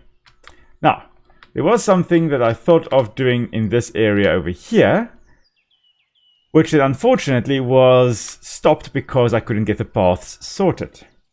And that is to actually have a bit of an enclosure going on over here. So maybe if we can move this not on the grid. Or like that. A little bit out of the way. And if we can have that like that. Right. We can get human paths. That one again. Like that. Maybe 6 meters. Can we get 6 meters, please? Okay, so that is the issue. I could not get a wider path here. Maybe if I move that over there. No, still not. Okay. Right. Let's get this over here.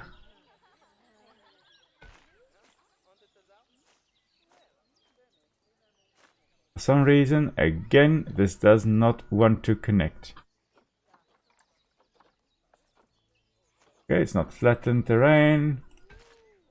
Oh my word, that is a bumpy path. Okay, can't flatten terrain there. Okay, so let's again. I need to get this sorted. I need to do stuff here. Let's actually push that down a little bit. So that our path is not too wonky. Okay, people will just have to make peace with the fact that there's going to be a bumpy ride down there. Then we can finally head into this area over here. Because there's something I want to put in this area over here. So let us go and flatten to foundation a bit more. We need a proper cave for what I want to put in. Not that they would need caves, but anyway, caves help. Right, like that. And I think I probably need to push a little bit more up here. I think so. Perhaps get this out of the way. Actually, let's just get this out of the way first. Then we'll have this all sorted out. Get a bit of coffee in the meantime.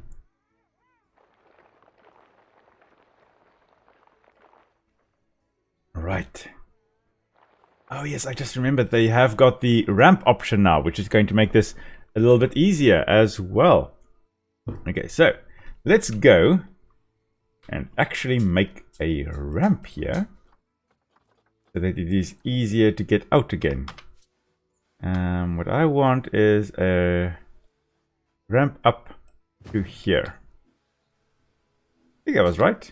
Yeah, that could work. Okay. And then in this section, perhaps have that pathway. Okay, it's nighttime again, so I guess we're waiting for daytime to properly see. Almost daytime.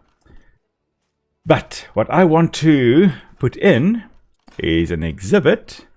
And it is blueprints off because I want this one. Oh my word, this is a very big exhibit, but okay, that's fine. We will do this. And then we'll just again flatten. So, can you guys guess what I will be putting into this enclosure? It's going to be slightly underground. Well, it's actually going to be completely underground and then people will be walking out again. But what on earth will be put in here? Get the chat. There we go. I can finally see the chat again. Right. And just get the path out again. Oh my word, this is a... There we go, finally. Let's not have flattened terrain. Let's just smooth the terrain, yeah. Then that should work at least. Smooth, smooth, smooth, smooth. There we go.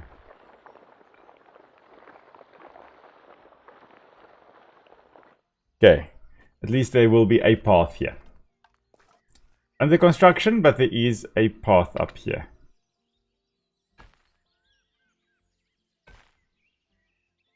There we go. Hehehehe. We're just going to make a little viewing area to come and have a look at the nothing. Actually, no. Control Z, Control Z. There we go. Align to grid. Like that. But we're going to have to put something in here. No idea what we're going to put in there, but anyway. For now, we are going to go exhibit trading. We're going to get a creature that I have not yet had in my zoo. Here we go. We're going to get Egyptian fruit bats.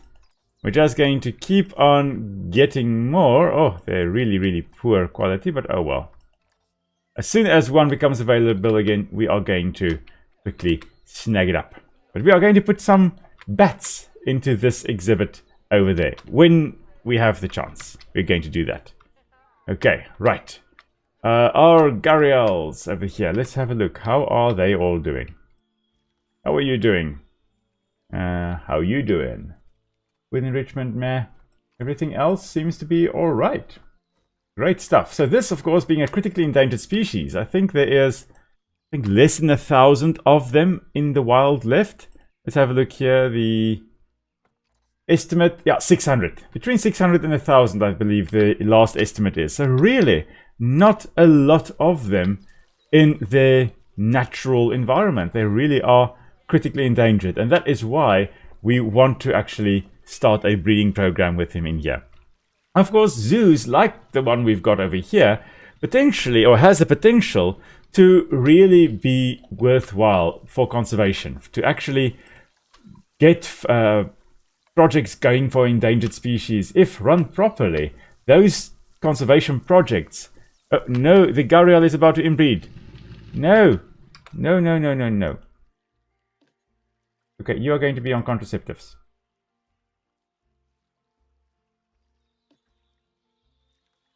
What is this male's genetics like? It's females, genetics. Yeah, the 2 poor ones want to inbreed. No, don't do that. Oh, that sounded wrong. The 2 poor ones. Never mind. The 2 ones with the worst genetic material wanted to inbreed. No, we do not want that.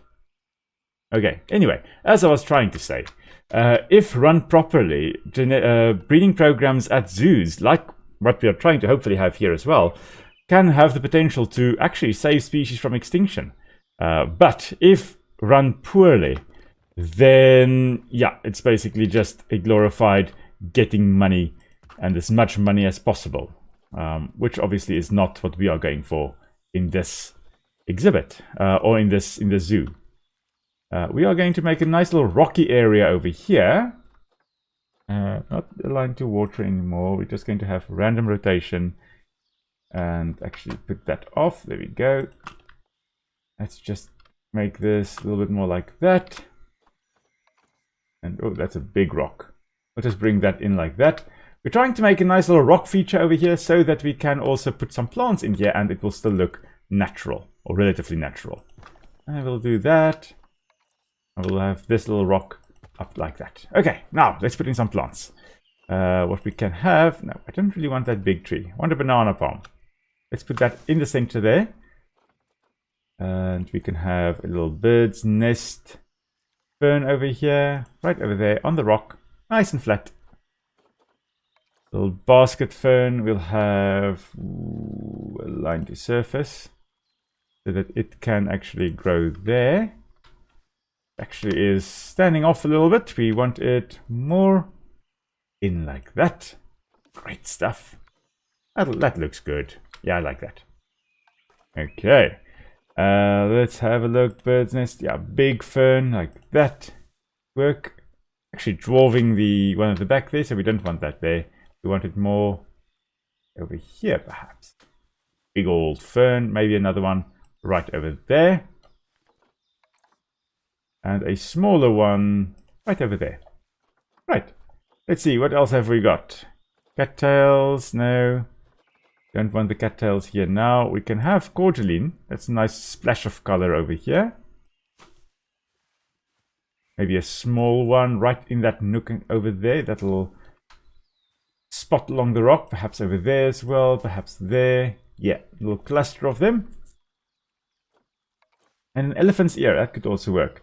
But I don't want the elephant's ear standing out. Or standing at weird angles. Just want it like this. Make it a little bit shorter like that. Could work. And then I think... what else? Kapok tree are way too big.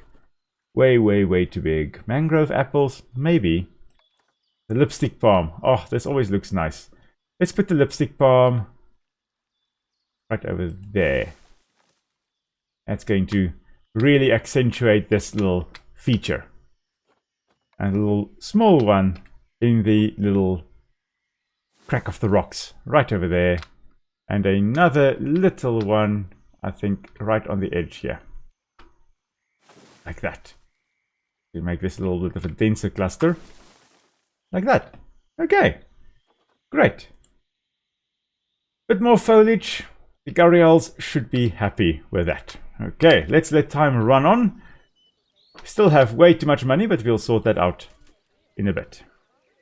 Now, we still need a nice shelter for these cranes over there, because they are unhappy with the way things are, with the lack of shelter.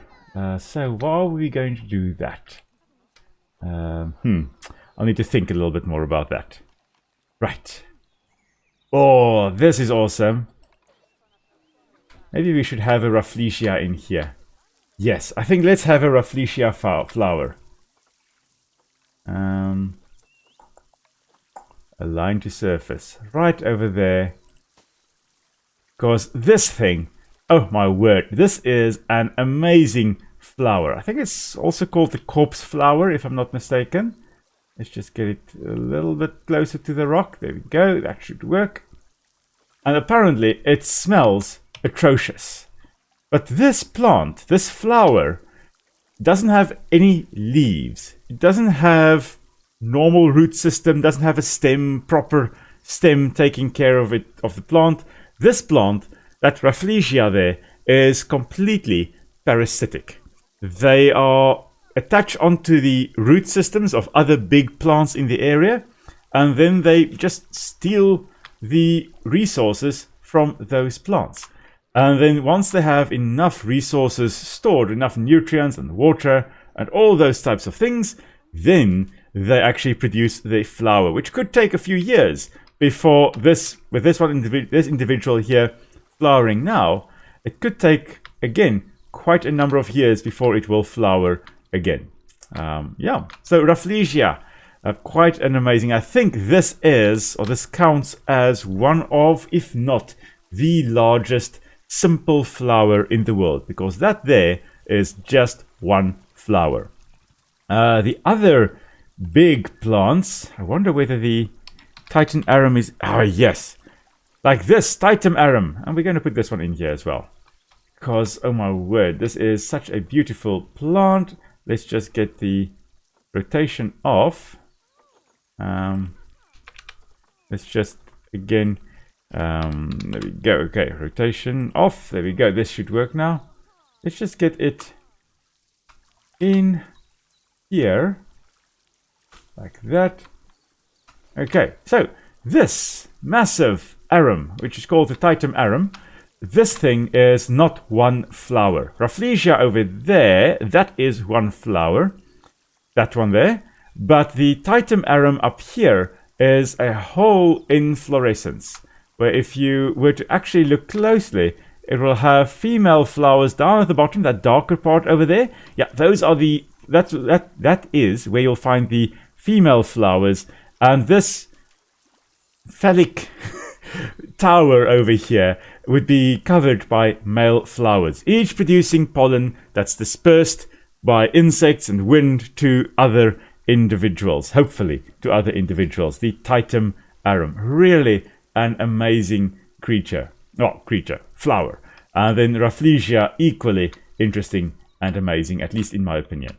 Anyway, as I just zipped past here, I did see again this occurrence here with the male gharials having the gara at the tip here, or the snout bulb, and the females not having it, like this little female over here, not having it. That is what we call sexual dimorphism. Di meaning two, morph being shape, and then sexual meaning between male and female, where the males and the females have got different shapes or colors or something along those lines. We just need to actually make sure, we don't have power here. No, we do not. There is no power here, which means we are going to put in power in a moment after we have put in an ATM so that people can take out more money, and we have put in this over here just to merge like that. And then we are going to put in some facilities for the visitors. We are going to put in, we've had so much coffee, let's put in a pip shot juice. And we can put in, I think actually let's put that central. Oh, it can't fit in there. Okay, fine. Where can we fit it in?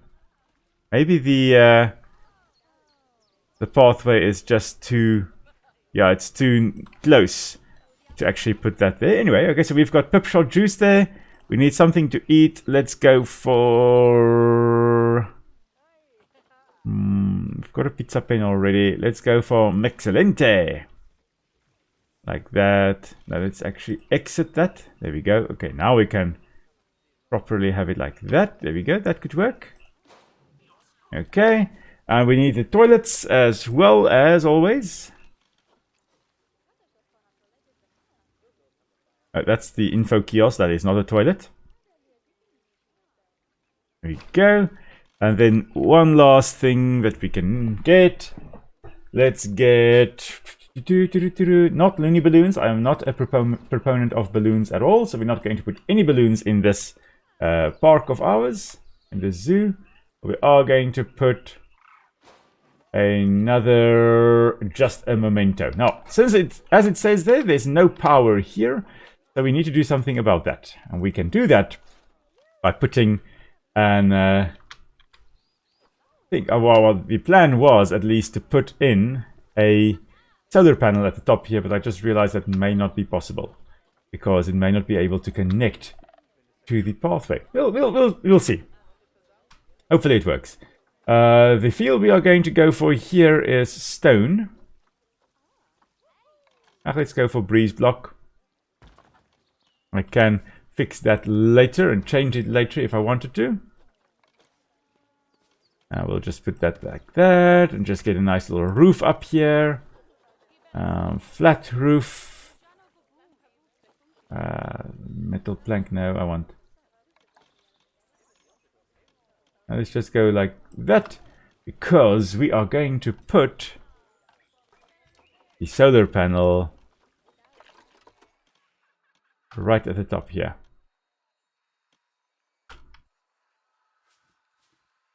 Like that.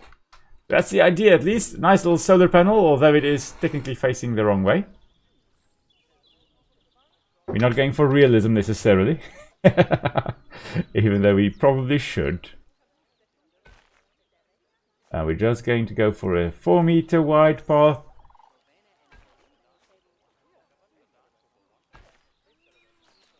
Right above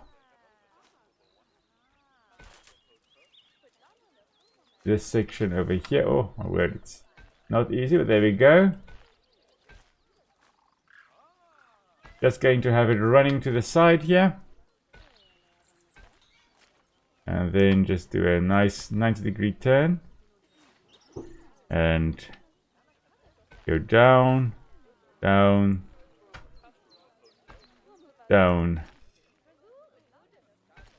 And I guess we're eventually going to merge there. Okay. Right, so now at least, if the staff did want to come to this area, they could. Although it's held together by magic. So let's just quickly fix that. Oh my word, okay. Path supports, there we go. Okay, give me path supports there, please. And possibly... Yeah, no, not necessary. Okay, not there. Okay, cool. Maybe here. There we go. Okay, there's a path support. And maybe... Or not. Maybe one there? No? Okay. Right. I guess that is sufficiently magical enough. Doesn't need any more supports. Okay. Right. Everything now should be powered in this area. Yes, indeed it is. Okay. Right. I'm hoping this is not the inbred one. Notice the size difference here as well between the males and the females. Really quite astonishing. But yes, there it is. Feeding fish to the gharials. And that is quite an important thing here. This species of crocodile is truly adapted for a piscivorous diet, to eat fish rather than anything else. Oh, and there's our first little baby. Oh, here's a gorgeous little baby. And there's another little baby. Oh, they are so cute. Ronith and Samesh. Oh, and there's a third one. And Dritti. There we go. So 4 babies. Oh my word. 5 babies. They just keep on coming. There's Ranbir as well. And there's Adve. Okay, 1, 2, 3, 4, 5, 6 babies. Oh my word. Pratyush. Okay, so that is a thing that, yes, crocodiles will have a lot of babies. 7 babies. 1, 2. How many legs have we got? A lot. 1, 2, 3, 4, 5, 6, 7, 8. Yeah, 8 babies thus far that we have. Holy moly. That's a lot of babies. So I think it's fair to say that this breeding project of ours is going to be very successful. The fact that crocodiles can have many babies is a typical R-selective trait, meaning that they will have a lot of babies, but a lot of them will die. But a lot of crocodiles will have parental care, which makes them more case selective, meaning that you will have parental care and fewer babies, and more of those babies will survive. So a slower reproductive rate, but well cared for babies. And the fact that they can have so many babies but still have parental care just kind of throws it somewhere in between that. A little bit difficult to know whether they really are R or K selective. But the parental care isn't there all the time. It is up to a certain point, and then they have to take care of themselves. Now, we have got a whole bunch of people gathering here, so we can also have a whole bunch of people giving us money, which is great. Finance. For a moment I thought that guy was on fire, but he is just using his leaf blower. I'm just going to put this up here as well, just in case people come over here to come and have a look at the Gariels. Get some more educational speakers up here. One there, one here, and then one right over here, I think. Are we going to... No, I don't want to look to the person. There we go. Gariel. Get a nice wide range for it. Likewise, this one, Gariel. Nice big range. Yeah, no overlap there. And then this one here also, Gariel, and a nice range on the speakers. There we go. That should be alright. Right.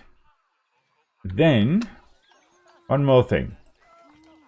Education, visual media, habitat, board set. We are going to put the random rotation off because I don't want it constantly changing rotation. One there, one up here.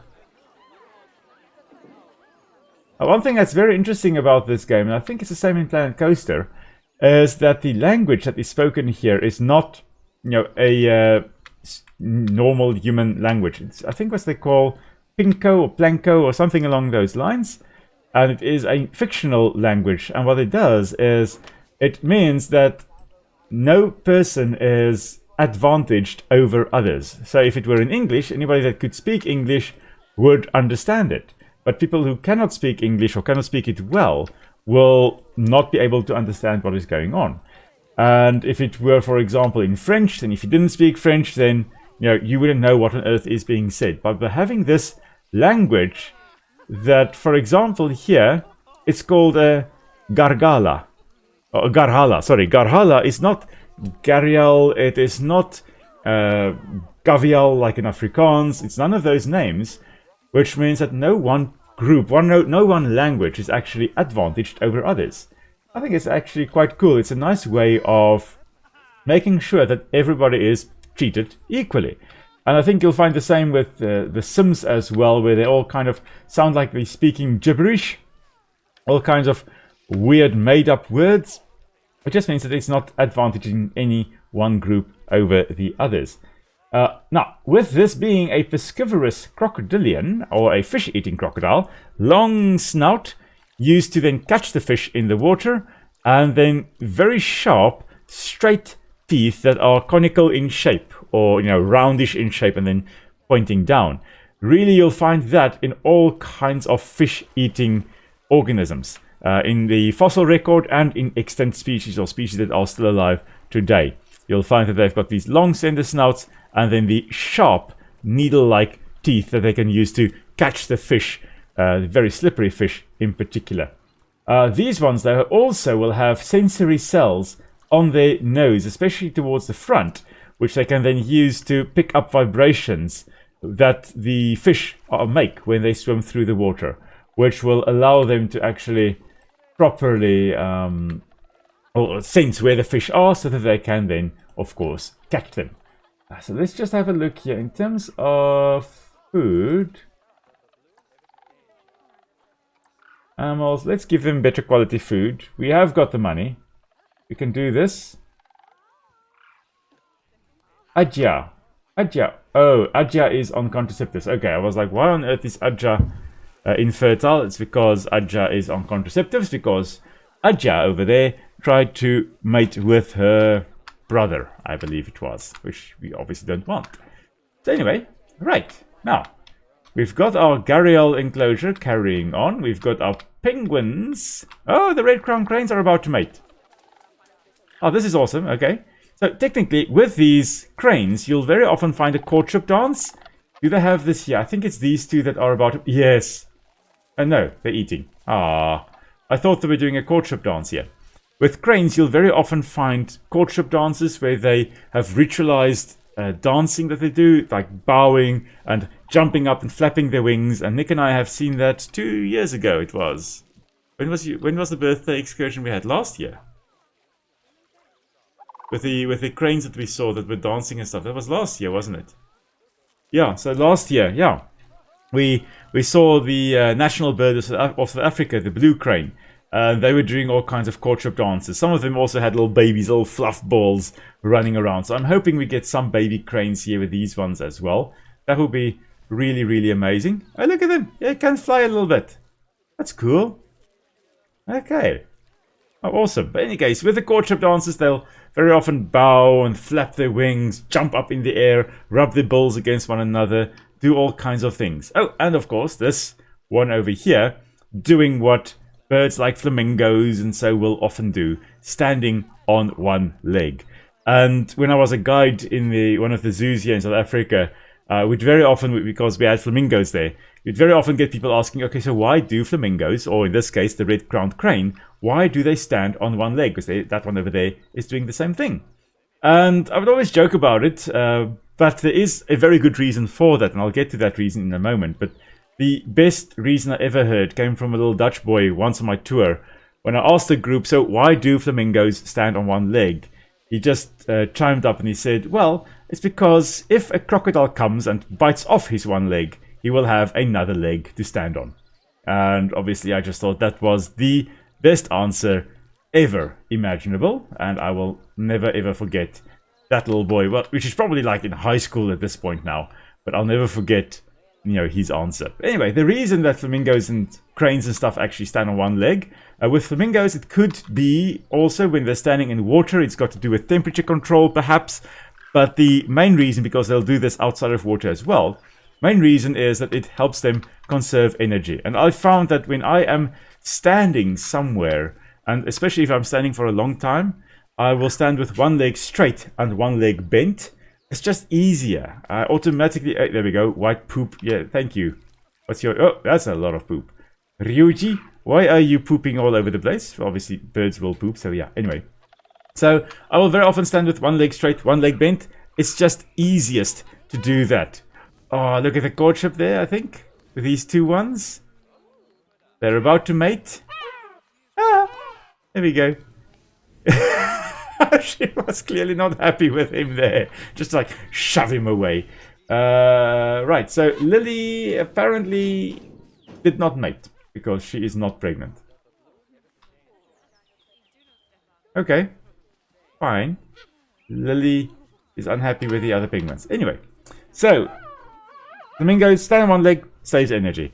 With the penguins over here, interesting. With the king penguins as well as the emperor penguins. Both of them are that way. People often think that they are monogamous, meaning one male has one female. And that is, to some extent, true. During any one breeding season, one male will have one female will have one male. And they are during that breeding season... Ooh, power failed. During that one season, they... Oh, that's why it's failed. It's because it's not connected. They are very, very loyal to each other. They are faithful. They are not going to have a different partner. But at the end of the breeding season, especially when the next breeding season rolls around, those two individuals may then link up again, or they may just decide, nah, I didn't like that one last time, so I'm just going to get another male or another female this time around. So they are what you call serially monogamous, not monogamous or truly monogamous. So serially monogamous, during a breeding event, they are monogamous, but each male during the course of its lifetime, each year may have a different female. Likewise, each female may have a different male. With the king penguin here, about a little less than 30% of the time, they will actually select one another again. Where the pair that was breeding last year will breed again. But with the emperor penguin, that's only about 15% of the time that they will actually sync up or link up with one another again. So, serially monogamous. Just a little random term I learned sometime today about penguins and, monogamous penguins and stuff like that. Right. So, let's have a look. We've got our penguins sorted. We've got our gharials going on like crazy. I think we need to get a male peacock, put him in here, and then just put him on, almost said aphrodisiacs, put him on contraceptives. Aphrodisiacs will have the exact opposite of what I want. Yeah. Anyway, I just realized that for some reason, the chat was not linked up on my recording. So anyway, the past recording did have thus far had no chat, but it is now linked up again. Finally. Okay, right. Let's get a male peacock in here. That's the word. Get a peacock in here. Indian peafowl. I want a nice male that can be quite cheap. Yeah, this one over here, not going to breed. We're just going to adopt. We're just going to make sure that he is not diseased. Let's get him in there.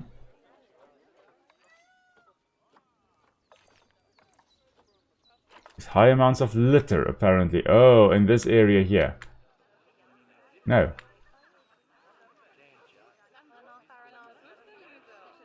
Huh. What is happening over there? Is that the litter? Yeah. I think it is.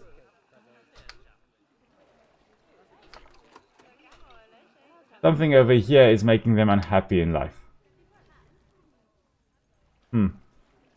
Could be something at the top here. Woo! Although I'm not sure. Anyway. Where else? There, that's alright. Oh, there's clearly a lot of litter over here. There we go. Okay, we found the problem area. Oh my word, these people.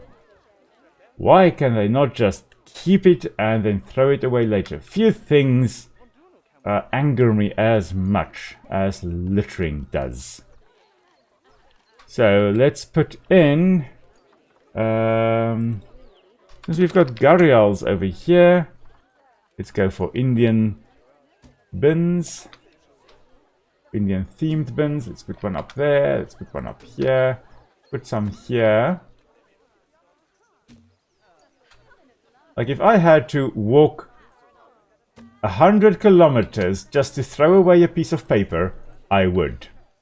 But clearly not everybody feels that way about it. Right. Our gharials are going on. Our humans are enjoying them. How much have they given us? Wow, $900 in that donation bin there. And 1,600. So, quite a bit of money that's coming in with these gharials. They're cute. Of course, juveniles, even the males, is this a male? Yeah, this one is a male. Will not have the gara at the tip there yet.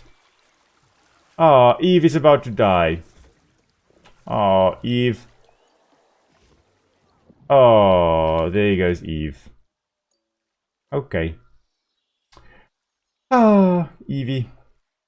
We are going to call you a vet, and we're going to put in a little memorial. So, instruction, signs, memorial. We're going to go for a... Which one is this? This one is the brass. Okay. The memorial, we'll go for the brass. And we'll just put it over here. Ah. I am quite sad about the fact that Eve has decided to pass. In loving memory of Eve, Warthog. I think she, well, obviously she was female, she was an adult. I think she was 17.7 years old. Date of death, 31st of March, year 17. Died of drowning at her old age. Because, well, technically, she is bobbing around. She decided in her old age to have a name change, and Eve is now Bob. Okay, so I think that means that our warthogs are down to 1. Yeah, we need a new female warthog. Oh, one of the platypus babies is about to mature, so that's cool. We're going to have a look at that in a moment. Oh my word, all these meerkats. Let's just have a look here. We're going to get another warthog in a moment. How are the meerkats looking? Plentiful. Where did all these babies come from? Ah, clearly they were the last litter still. How old are you? 2.1 years. At 2.1 years of age, they're not juveniles anymore. They should be breeding at about 2 to 3 years. Maybe they will be breeding. Yes, so maybe they are a little bit juvenile still. Anyway, let's have a look up here. Wanted to get a warthog. That is what I wanted to do. And since we are in this part of the world, we're going to get the quarantine, put in quarantine over here. Animal trading. And we're just going to search for common warthog. We're going to get a male. Nah. Male. Like that. Adopt. Send to zoo. Quarantine. Animal Trade Center. Quarantine. There we go. Into the quarantine. Right. Quarantine is passed. Ah. Right. You will be moved to the rest of the peafowl, which is this enclosure here. And then as soon as he arrives, we are just going to put him on contraceptives. I love how the people are complaining that this habitat has loads of plants in it. Like, come on, loads of plants, far better than no plants at all. People will tend to complain about all kinds of things.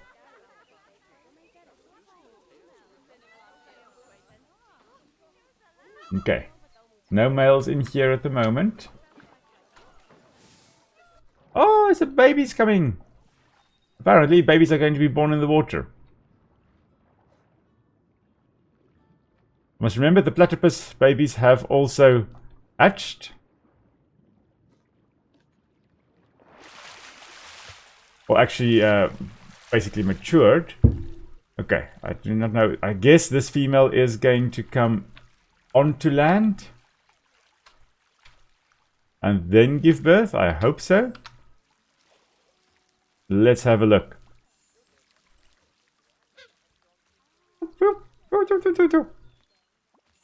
Quite cumbersome on land. Far more agile in the water. I think this water needs to be filtered though. Kind of leaning back there. Come on. There we go. Oh my word, it's already born big. Hannah. Hello, Hannah. Nice to meet you. Okay, so the penguins, the babies, and oh my word, you can even see the ear opening over there. So this, of course, is where the ear opening would be for birds. Normally, though, as in the adult over there, can't really see it because it is hidden away over there by feathers. But in juveniles, or if you put the feathers to one side, you can see it a little bit more easily. But the juveniles over here, not in water-resistant feathers. Instead, they are in downy feathers, which the whole idea there is that they are going to be protected against the cold. Because they don't go into the water yet, there's no point in them having waterproof feathers. As they grow older then, and as they are ready to go into the water, they will then change into their waterproof feathers, which will allow them to go into the water there without freezing to death in the water without getting wet and cold. But for now, with it being on land, it needs downy feathers to trap body heat, so that they do not die of the cold. Okay, so just an interesting little change in feathers that this little guy will have. Okay, so what I wanted to do, I've already forgotten. Oh yes, I think the water over here is probably filthy. Yeah, it needs to be cleaned. So we are going to need to put in another little water treatment area.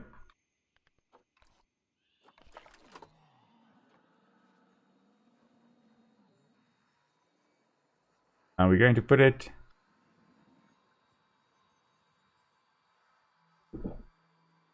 over here somewhere. I think like that. And that way we can then just put a little staff path all along here. This is a backstage area. This is where the magic happens that we don't want people to see.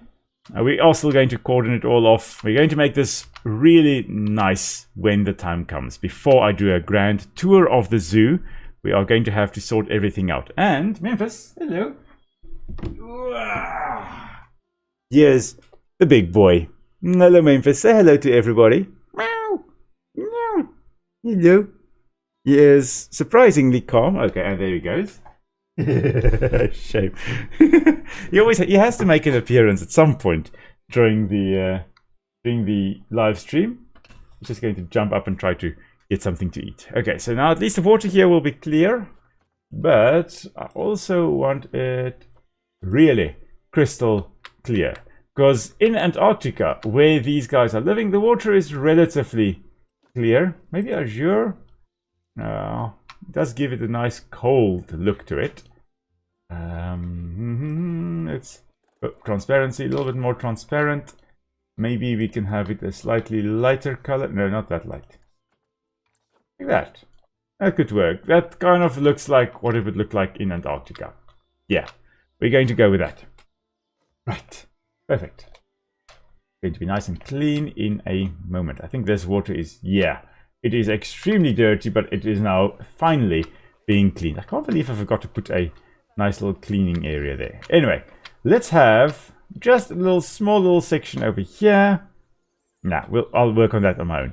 At my own time, I will decide what on earth I'm doing there. Quarantine was passed. Let's get Tuma to join the oh, that is another male. Oh, well, that's all right. We can. I think we can have 2 males in here. I think it'll be fine. I should actually have brought in a female, but that's all right. We'll get a female again at some point. Right, how are our monotremes, our platypus, and also how is the okapi doing? How's Obi-Wan? Okay, Obi-Wan. Oh my word, and Abeke is expecting another baby. Yo, okay. Obi-Wan, we are going to release you into the wild. And with all these amazing stats and its rarity, we're still just getting 35 credits. Like, wow. Anyway, it's being traded out of the zoo. Oh, we have not put the male peacock on contraceptives yet. Where is this male? I suspect the females are all pregnant now. Not yet. Ah. I am surprised. This male, yeah, we are putting him on contraceptives. We do not want him breeding with all the females, and there being 3,000 peacocks in our enclosure here. Okay, rightio. Let's have a look. We've got 2 enclosures that we made today. I think I would like another enclosure. I'm just trying to think. Oh, the red panda. That was the one we were also going to do. And I think a red panda exhibit will look nice over here. This one, Hans, is especially for you. We are going to be making the red panda exhibit. Okay, so let us go and actually add some terrain here. Don't quite want it that high, but I do want it like that.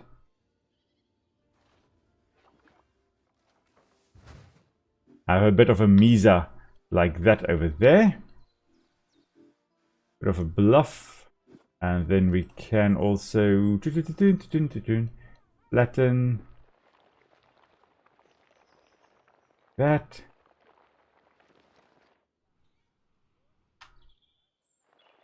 Of course, we need to also just get this to look a little bit more natural.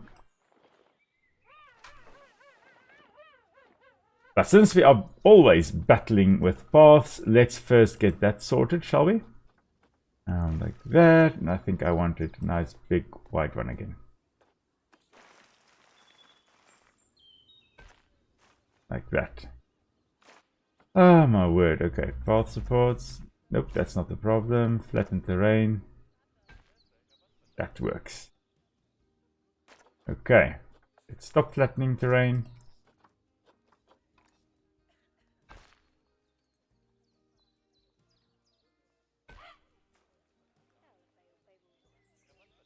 Let's get this down.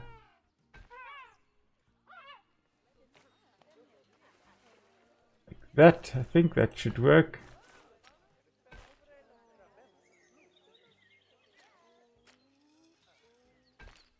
And that, yeah, there we go. Okay, so this at least will work, more or less. And then what I want is a very nice little platform right up here to again have a look at the pandas. Or giant, not giant pandas, red pandas in this case. And again, path sports.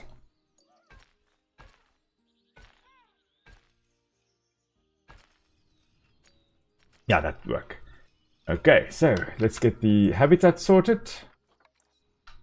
Now, red pandas, as I've mentioned right at the beginning, when talking about red pandas, researchers are still trying to figure out exactly where on Earth they fit in. They're not related to pandas, they're not true bears, whereas panda bears, well, they are bears after all. So they're not related to pandas, or giant pandas at least. But so where they do fit in, it's still a bit of an unknown. They're still trying to figure all of that out. Yeah, oh, Memphis says hello to you as well, Ozzy. Memphis is such an adorable big old cat. Yeah. Of course, he has to, at some point during the stream, pop up. Otherwise, did I even do a stream if Memphis did not pop up? Oh, wow. Lily is trying to mate again. Let's have a look. Are you going to punch him again? In this case, nope. In this case, affectionate, and it means that she's probably going to be pregnant in a moment. Or not. Nope. Still not pregnant. Why not? What's wrong with... Oh, that's a 33% fertility. Yeah, that's not going to do anything. Yep. No wonder she's not having babies. Both her and the male there, very, very infertile. Anyway, carrying on here with our new exhibit that we are making. Let's just get this nice and more flattened out a little bit. Okay. Over here, of course, people are not going to see this, but I am going to see this, and I'm going to know that this isn't nice. We're just flattening this out a little bit, pulling it out slightly.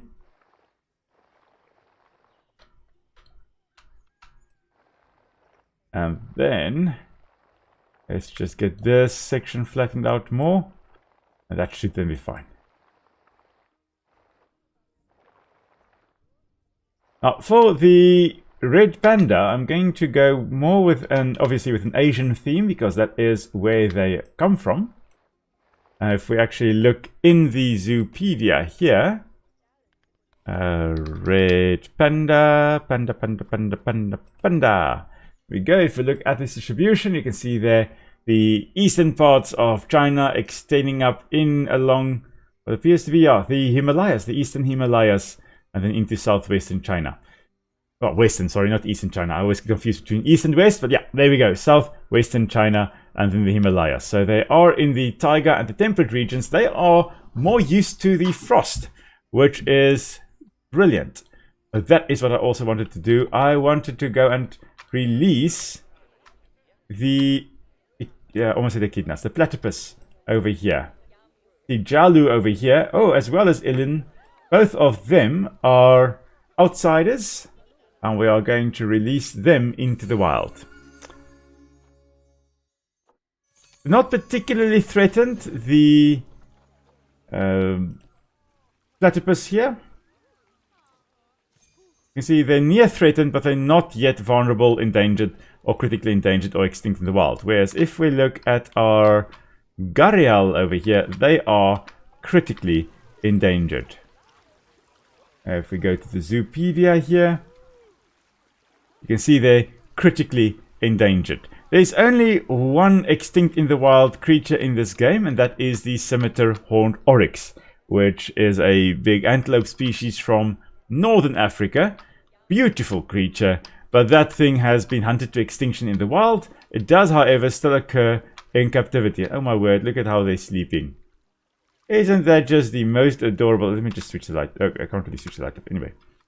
Isn't that just the most adorable little penguin ever? Ah, so cute. Let's have a look. What do they say? What's their population? Least concern. Yes, because there are, as it says, there are 4.5 million of the king penguins in the wild, or estimated to be. But within the next 80 years, 70% of those may be gone, which is a hell of a bombshell to drop on people. But yeah, by the year 2200, there are going to be 70% fewer king penguins in the world. Like, oh, there we go, saving, yes, there we go. Like, there are still going to be a lot, but they are going to be not least concern. They are probably going to be endangered. And the main reason for that would be climate change and the associated changes in the fish stocks and where the fish occur that these guys are eating. And it is already, I believe, on average, they need to travel 20 kilometers further to get food. And that 20 kilometers makes a massive difference. It could be the difference between life and death for the little chick that is left at the nest. And yeah, so sad, but just something to keep in mind. That even though species are not endangered or critically endangered at a potential point in time, does not mean that they will not be later in life. Yeah. Right, let's have a look here. What are they saying? Tickets are underpriced. Well, now we can do something about that, can't we? Let's change it to $35 an adult. Now it's becoming really expensive to come to my zoo. Anyway, so that's that. We still need to put up a little shelter for these little guys. I'll do that probably off screen. Oh yes, I'm busy with the red pandas. There we go. Okay, you're busy with this little enclosure over here.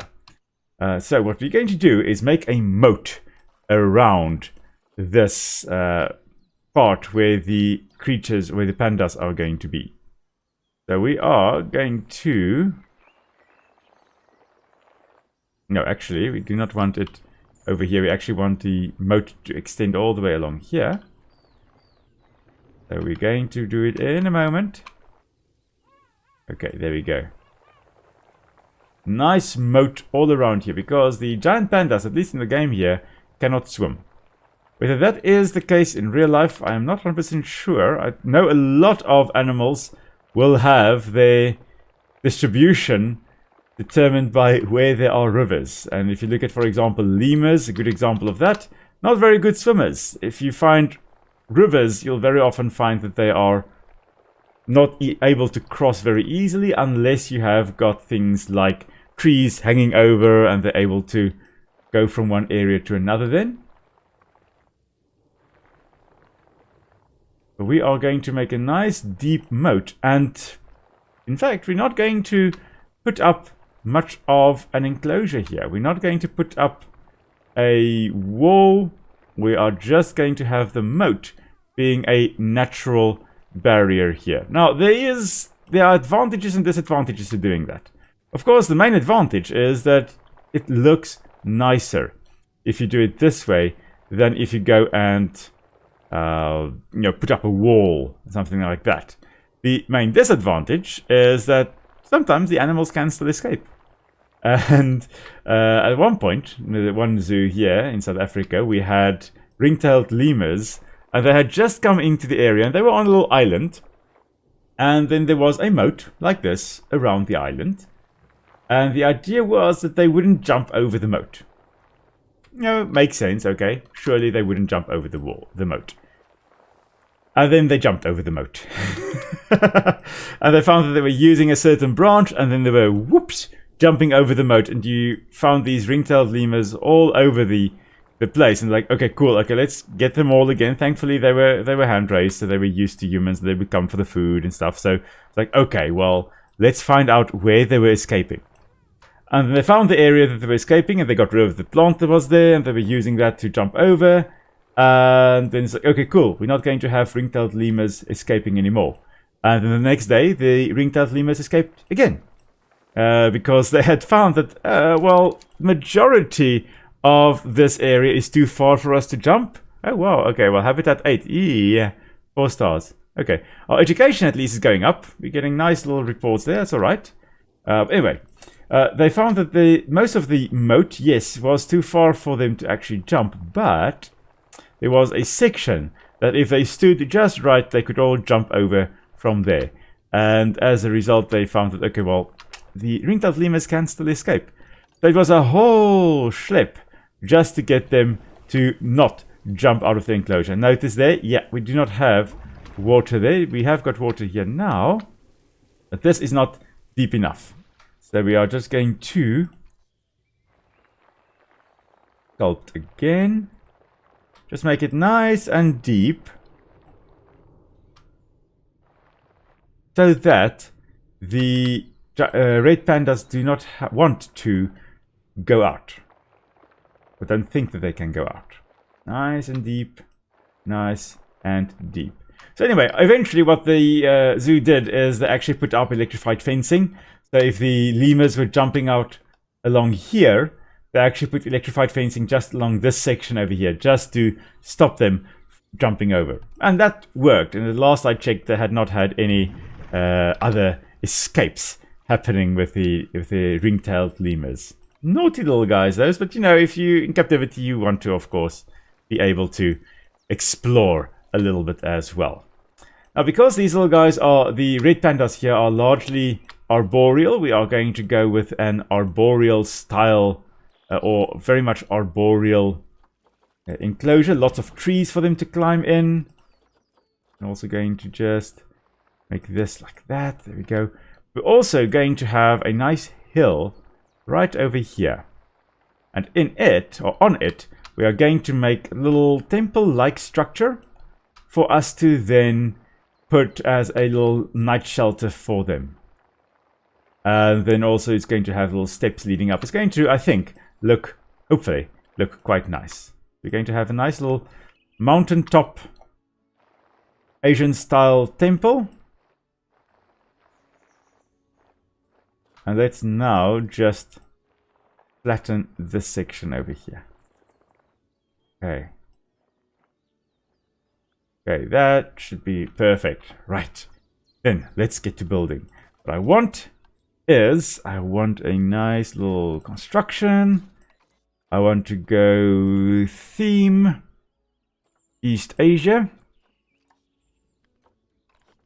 We're going to go with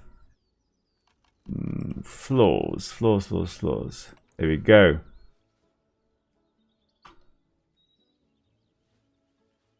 It like this, I think.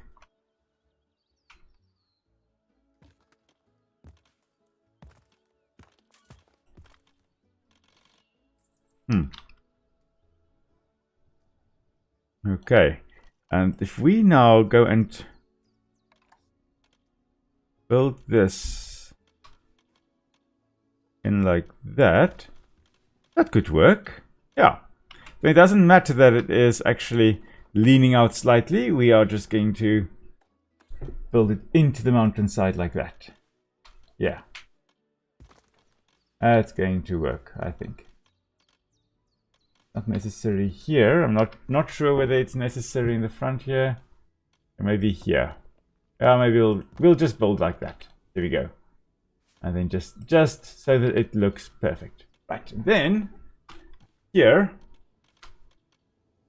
we are going to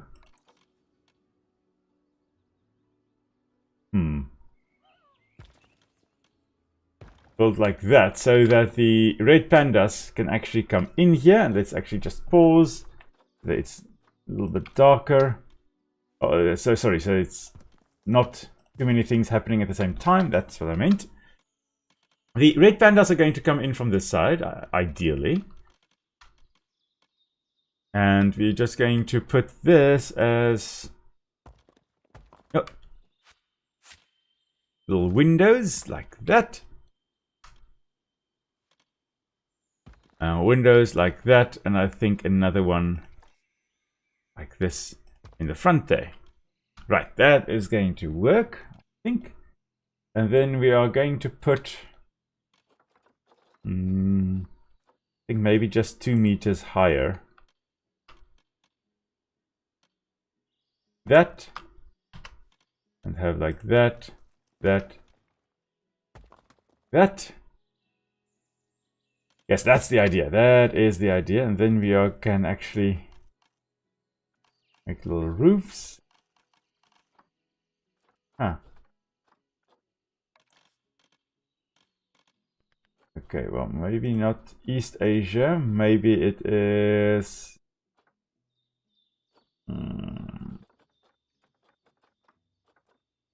Wait, where is that? I'm looking for a particular style. Okay, well, let's go for this.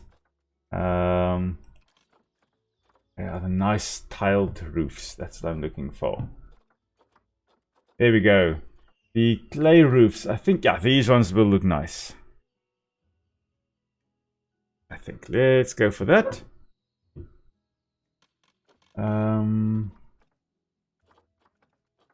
Which ones? Oh man, trying to figure out which ones I want to go for here. Should be like that. There we go. That's the ones I want looking for. Perfect. No, it's too steep. There we go. 1 meter. That'll work. There we go. I'm not going to go for that one here. No. Going to make that 2 meters. We are going to go like that. Yes. Just so that the little guys have a nice little spot to live. The little giant pandas, they can sleep here, they can relax here. No stresses, nothing. Hide away to some extent a little bit from the people. I'm going to have like that as well. And then just walls. And just raise that a little bit so that we can have that. There we go. Gable going up. It's quite relaxing to build, but unfortunately I don't get to talk a lot about animals when I'm building things like this. But I want the red pandas to have the best possible enclosure when they actually come into our zoo. Let's just have that like that. And then I'll have that.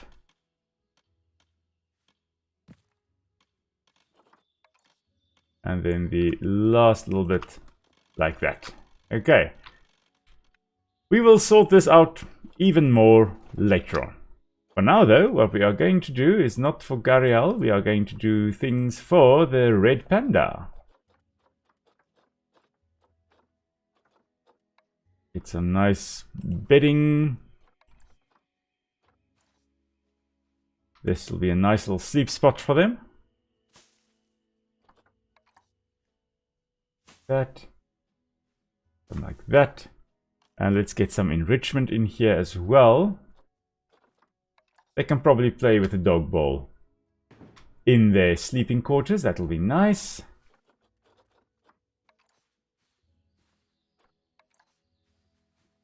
Oh, I don't want to align to surface here.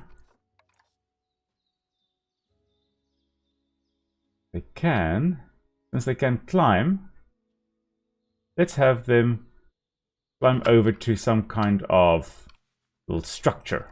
But I suspect I'm going to build this off screen, because to actually go and build this is going to take a lot of time.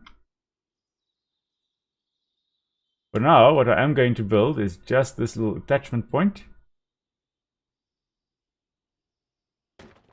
And then just have some kind of log that they can then climb down on. And they can do the same here as well. Okay. And likewise over there and over there. Okay. So now we at least have a place. We've got a moat, or we're going to have a moat. If we put in the water, we're going to have a moat. Like that. And we have a little mountain temple-like structure, which we'll work on later, or next time, or off-screen, or something along those lines. And then we are going to just have a little pathway coming down here. That's the idea. So what we're going to do is we are going to pull this just so that it is possible for the little pandas, if they wanted to, they can walk along this side here. We're just going to smooth that out. Okay, so they can easily walk along there, but we are going to put some foliage over here and make it look a little bit different. And instead, we are going to put a little stone steps down, going down there. Okay, so let's go rocks. Which one will be best? Not the cladding, I think. No. How about this mossy cladding? That one could potentially work. Mossy rock is too big. We need something smaller. Cladding, no. Mossy rock. Oh, that's not a mossy rock. That's a mossy boulder. What we need is something smaller. As I say that, I take something bigger. But anyway, we are going to go like this. And then... oh, sorry, bring it out a little bit more.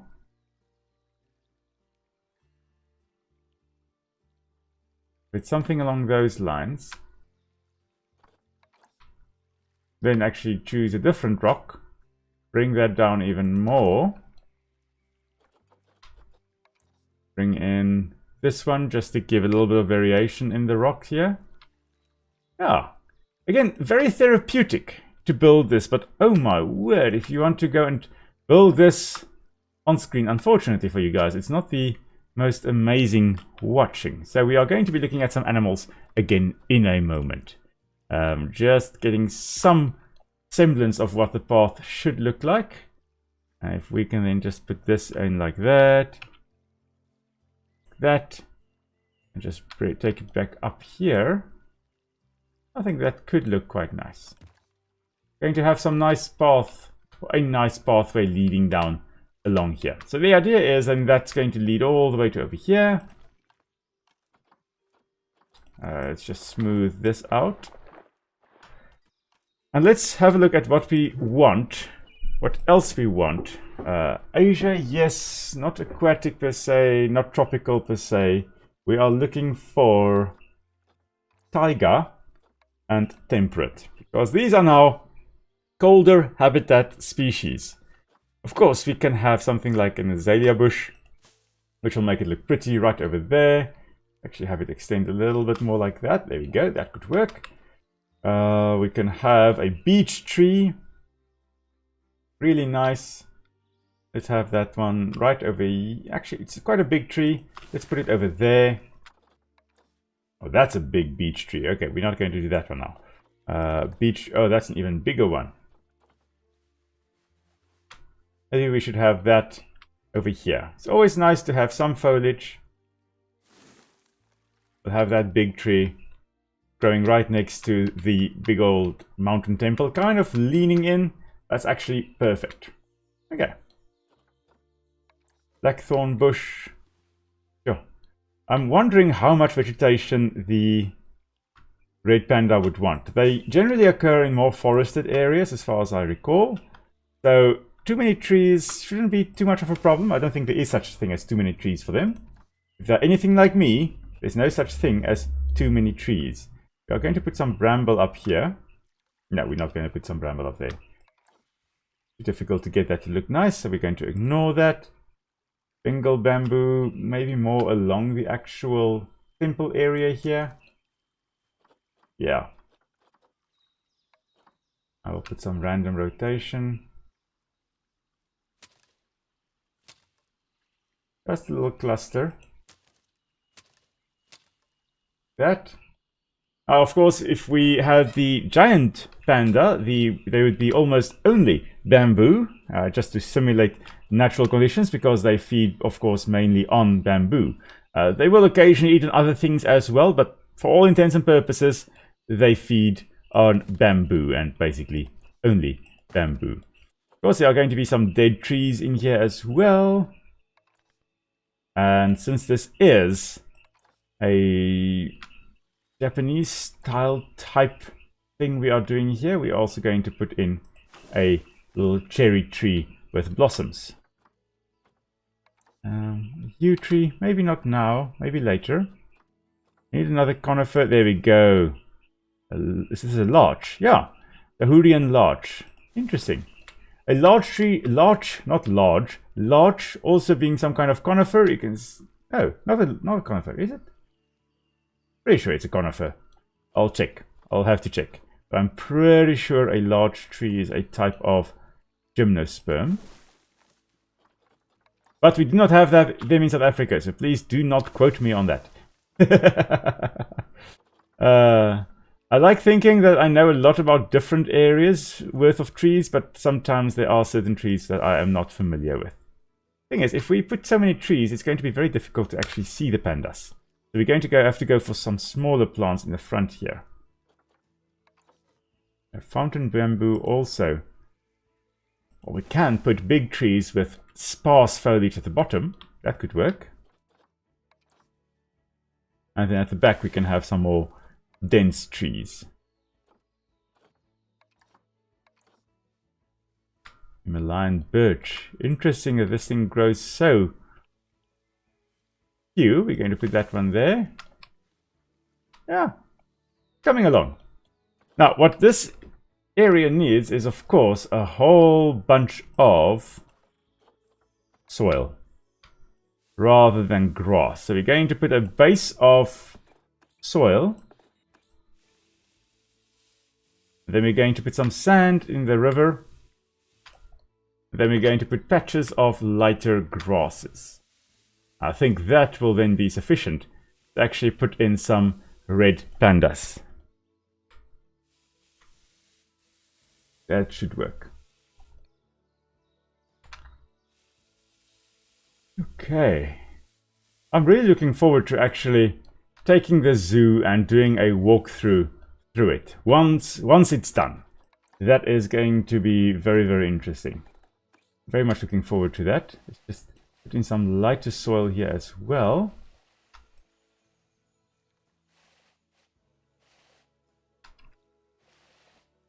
Work.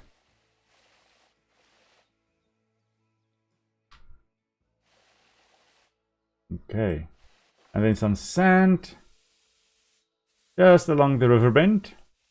Right around the river bend. I have to sing it wrong enough so that Disney can't sue me. Because I'm singing right around the river bend. Right, there we go. Okay. Nice bit of sand there. I'm really hoping the pandas can't swim. Because if they can, then this whole thing will have to be enclosed. Okay, let us, before I forget, in order to actually say that... Oh, you know what? There has to be a habitat gate. How on earth does one build that? That's my question. It'll have to be a fenced off area. So, let's get rid of that. And let us just have that into foundation. Like this.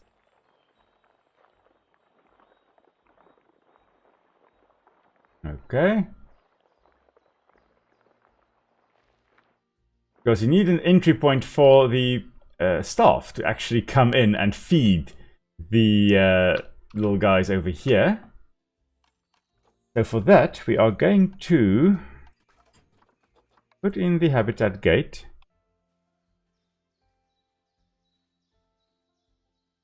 Like that.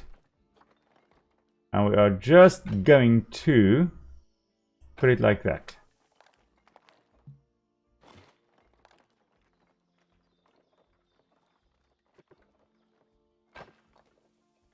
Like that. And then we are going to just put a null fence all the way around. So that the game realizes that, okay, this is actually the barrier. And do not tell me that an animal has escaped until it has actually crossed this line. Then the animal has escaped. Until that point, the animal is still perfectly enclosed. So we're just going to put this null perimeter all along the outside of this enclosure. And that should then be sufficient. This will then be a habitat, and hopefully it's a habitat within which the little guys will stay. Okay. Right. Oh, we still need our habitat gate again, because for some reason I accidentally deleted it. Paths. Ta-da-da.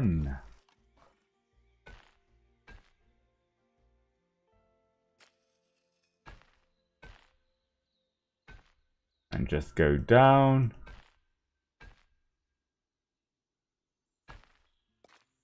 Like that. Okay. At least staff now have access to that, and we can also just put a nice little staff facility block down here. I'm wondering, I think we should just take one. This is a massive block. I am just going to duplicate it and bring it over here. And it will now be able to serve this entire section. That should work.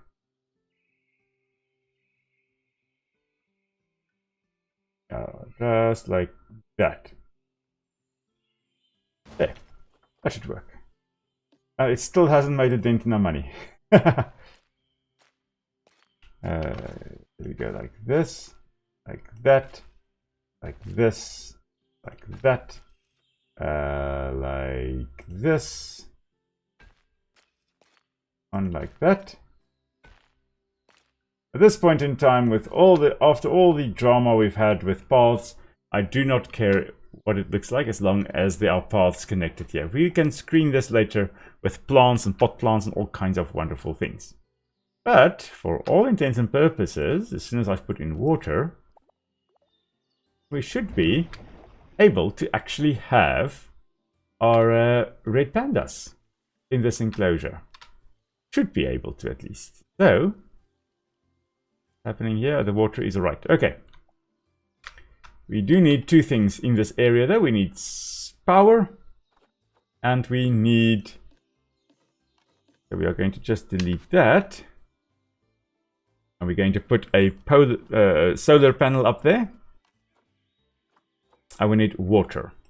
Water treatment on this side.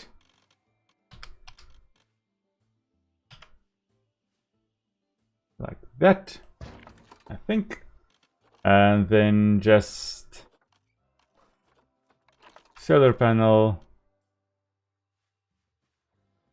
Like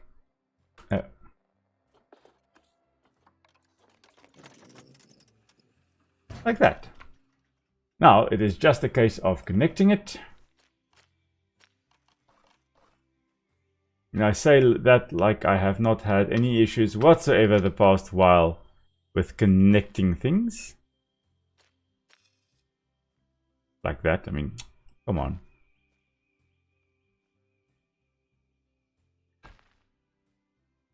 Alright, I'm going to have to sort out or figure out how to do this, but maybe if we have... Okay, we have got path supports on, so we can just carry on like this. Honestly, at this point, I do not care what it all looks like. As long as it works. Flattened terrain, maybe? There we go. Okay, so there we go. This works. It's very, very ugly, but it's going to work. So let's go have a look. Animal trading. Let us put in another animal, a new creature altogether. The red panda. Right, let's have a look. What are they like? Oh, that one is atrocious. That one's alright. That one's quite good. No. Don't want anyone with red. Even orange is kind of iffy. This one looks good for quite an alright price. Fertility is a little bit low, but we'll see. Oh, I'll take the small one. Adopt this one. That is a male. And we are going to adopt a female as well. Oh, this one looks quite good. Fertility is quite low. This one, again, we'll take two small ones. Okay, right. Watch now how I have a whole bunch of red pandas in here. Nope, still just these two. Okay, let's bring them over to the quarantine. And then as soon as they are in, we can actually release them into this enclosure here. Where in the meantime, we are going to put some grass in. Short grass. I hear the penguins. We'll just put the grasses in particular here at on the hill. Anyway, this is right. Okay, there's a meerkat about to mature.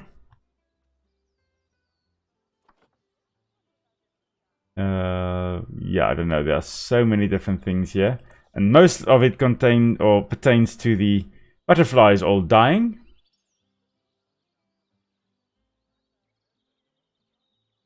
So let's have a look here.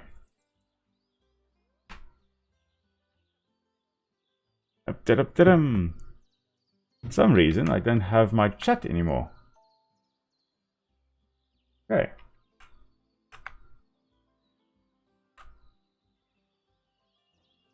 Right, I'm just going to reload quickly.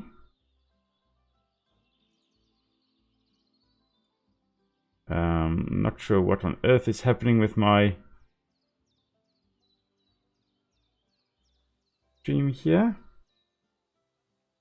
Can you guys still see me? Can you guys still hear me? I've got no idea what's happening. There we go.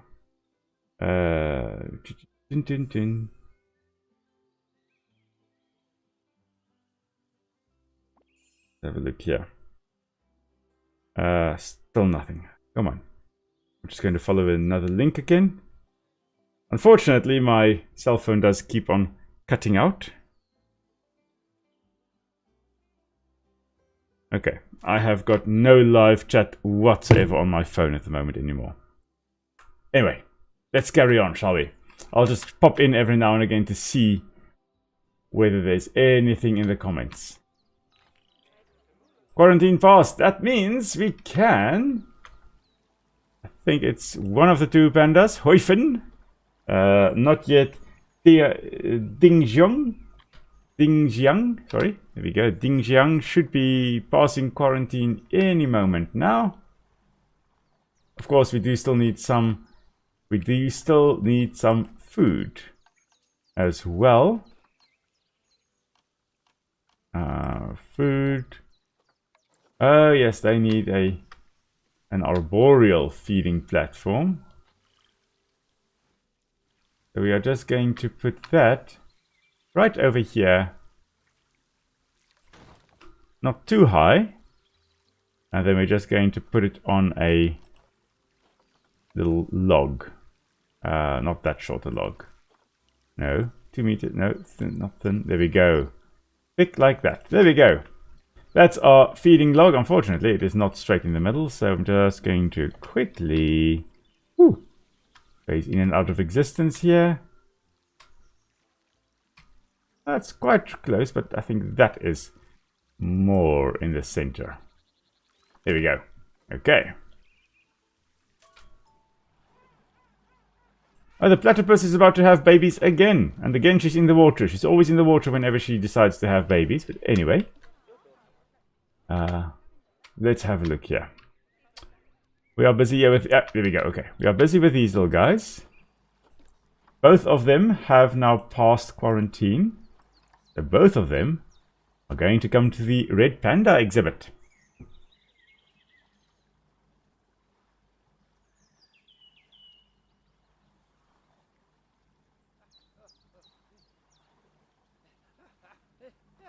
I'm again going to try to get my live chat up on my phone. There we go, finally. I can see again. Okay. Right. We do need more staff because now we are filling out this area. Caretakers. Of course. Keepers. Of course. Mechanics, because everything's going to fall apart without them. Who else? We don't have vendors here, but we can definitely need to get some more security. Now, people are suddenly going to pop up to this area as well. Oh, which means we need bins as well. Bins. Now, this is more of an Asian theme. Let's go, there we go, East Asia. Although it's technically more West Asia, but oh well. We're going to go for the West Asian bins here, or East Asian bins here. Like that. Should be sufficient. And then of course, we need education.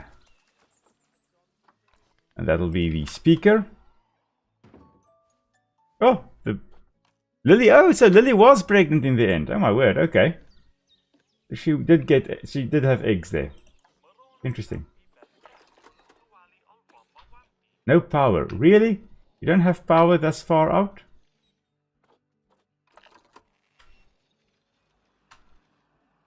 In that case, I'm just going to move you to over here, where there is power. One way to do things. And then of course we're just going to get the display board here. And I think if we put it here, we should have electricity. We're going to put that. We're going to put it red panda, of course. Guest facilities, and then money bins. As long as people put in the right bin and not accidentally put money in the rubbish bin there, everything is going to be fine. Let's have a look. Oh, there we go. The Fluffles are here. Look at the Fluffles. Oh, okay. Not sure what Fluffles is doing. But Fluffles is... There we go. Oh, whoa. What on earth? Ooh, hello there. Okay, well. What an adorable little evil looking thing over there. So yeah, this one, Hans, is especially for you. Just so you can have a nice two little red pandas to have a look at. Really, really adorable. They do resemble raccoons quite a bit, especially with the markings around the eyes there. But very, very different colors and not that closely related either. In Afrikaans, I do believe, now we call them the rooi panda, which is red panda. Okay, I thought we called him red rooi wasbeer, which means red raccoon. But no, I don't think we do. But they are little carnivores, as you can see from their teeth over there. Now, if we're looking at the Zoopedia, I think they are slightly omnivorous, are they? Let's have a look here. What do they tell us? Social needs, no. Do they tell us what they will eat? Does share some characteristics, such as diet mainly consisting of bamboo. Oh, I did not know they were also eating bamboo. That's interesting. Not as bamboo dependent, however, as the giant panda would be. But yeah, good to know. Oh, they are really, really so cute. They're the cutest little things. Of course, if you are a fan of Kung Fu Panda, you will know Shifu as the red panda that is in that movie as well. They're such cute little critters. Oh, no, I didn't want to select the tree. I wanted to select these little pandas. Oh, so, whoa, that one teleported and flew all over the place. That is very interesting. I will have to fix this whole thing. And look at those nails, eh? Using it to climb down. Oh, and kind of plop down as well. A typical arboreal species. A lot of arboreal species, if they do not have a prehensile tail, like some monkeys would have, where they actually use their tail to cling onto the trees, they will have very sharp claws that will allow them to actually hold on to the trees that they are climbing in. So, yeah. That one is... Yeah, unfortunately, it seems the red pandas are fading through our things here. Oh my word, they can actually climb the real trees as well? Oh, that is new. I have not seen them do that. That's new for me. But yeah, they really are arboreal species, living up in the trees, perfectly adapted to life in the trees. Did they just make a sound? Pretty sure I heard them communicate with one another. Yeah, let's see. How are you feeling about your terrain? Too little grass, too much soil. Oh, we can fix that. That is fine. We can definitely fix the grass here. Make it nice and green.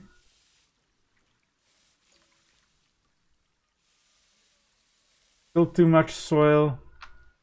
Not for long though. There we go. Perfect. Right, now they're happy. They do need more enrichment though. What have we got? We've got a dog bowl. But that's a feeder. We don't have any toys for them. Oh. Okay, well we need to do something about that then. Enrichment, toys, a box. Because nothing says enrichment quite like a box.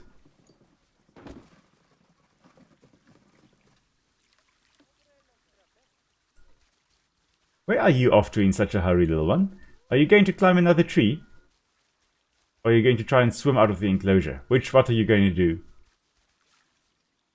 Looking up at the tree? No. For a moment I thought it was going to do scent marking there, but I don't think they do scent marking in the game. Oh, the other one has discovered the box. What are you going to do? Come on, jump in the box. I know you want to. Come on. You gonna play with it? Okay. Ah, yes. Of course. Oh, that is so cute. And there it goes. Off it goes. And off goes Superman in the back there as well. Ah, such cute little critters. Okay. I'm glad we finally have another creature. Oh, this is such a quick squeaky sound. I'm glad we finally have another little critter in here. Now, unfortunately, the animals were a little bit stressed there. So we are going to put up a do not disturb sign.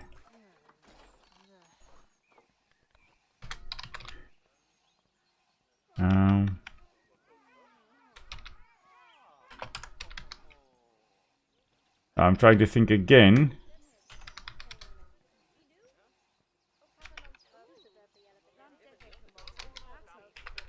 I'm trying to think what the sign is again.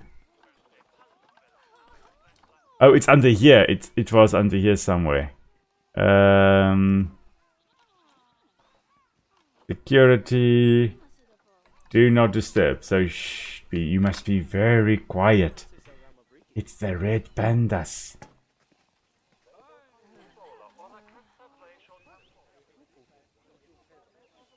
Going to put that all over the place because red pandas are quite shy.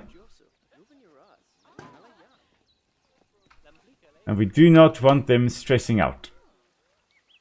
Stress, well, I'm not sure whether stress at 100% is good. I think it's supposed to be more calm than stress, but anyway. Boing!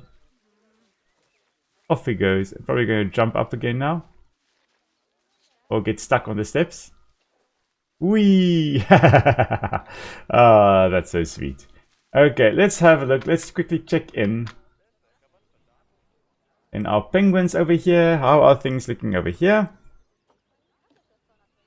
How are you all feeling? Jackson, how are you feeling? Space-wise, perfectly fine, okay. Nutrition, yeah, alright. Last meal quality, yeah. You guys are not eating your food, so obviously it's getting stale. How is our moose doing? He's drinking water. What a magnificent beast. Oh my word. It's going to, of course, use our little suspended feeder over here to either eat the things up there or just brush up against it. Yeah, I would love to see one of these in real life. Not while it's chasing me, mind you, but you know, I would love to see one in real life. Oh, what a magnificent creature. I mean, look at that. And that also I have to say, this game is absolutely gorgeous. I mean, looking at this creature as the sun is behind him over there. Hello, what are you going to do? Are you going to try and jump out? Please don't. And the sound. Oh my word. Ah, I can spend days and days in this game just building the perfect zoo. How are things in this enclosure? Let's just call the mechanic.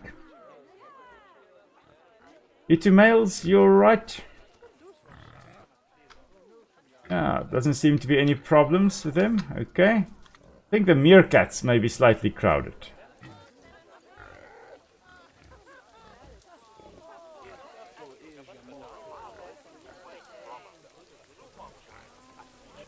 We are going to put all the female meerkats on contraceptives. Because we do not want them breeding anymore. So Vuyokazi, you are also being put on contraceptives. We've got enough meerkats as is. Technically only the alpha female of the meerkats would actually breed. But yeah, we still do not want unauthorized breeding there. I think we have another baby here somewhere. Yeah, there is Winda. Obviously, with it being Star Wars week, basically, we're going to call her Mace Winda. After Mace Windu. Because, you know, why not? Oh, and what a beautiful creature. Yeah. Gorgeous. I'll never get tired of the Okapi. And I'll always, whenever I build a zoo, I always try to include Okapi in there. How are these guys doing? How are the animals in here? Okay, that female is still using contraceptives. These ones, Samesh, you guys are how old? 2.7 years old. That sounds about right. They're not ready yet to actually start breeding. But they will probably, within a year or two, they will start breeding. These guys still need some kind of enclosure.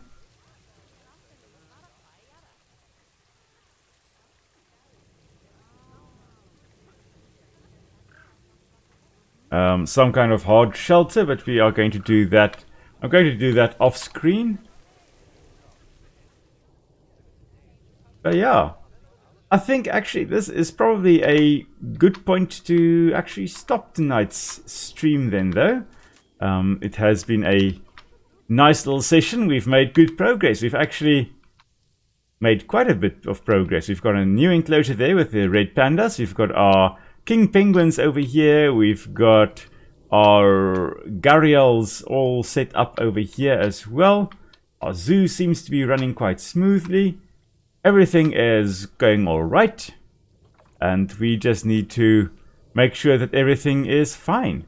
And as this monsoon rainstorm sets in, I just want to say thank you everybody for tuning in to tonight's episode. I hope you enjoyed it. And I hope you learned something new about these weird and wonderful little creatures. I mean, look at that little fluff ball run. That is so cute. And yeah, I'll of course have another live stream next week, Saturday evening again. Well, for me it will be evening. You maybe have Sunday morning or Saturday morning or all kinds of other times. But I hope you guys have a wonderful week. I'll see you on Tuesday for another Ark Survival Evolved video. And then on Friday, Nick and I will have another Dinkum episode as well. And then of course, Saturday, another Planet Zoo live stream. So until next time, everybody, stay safe. And we'll see you all soon. Bye-bye.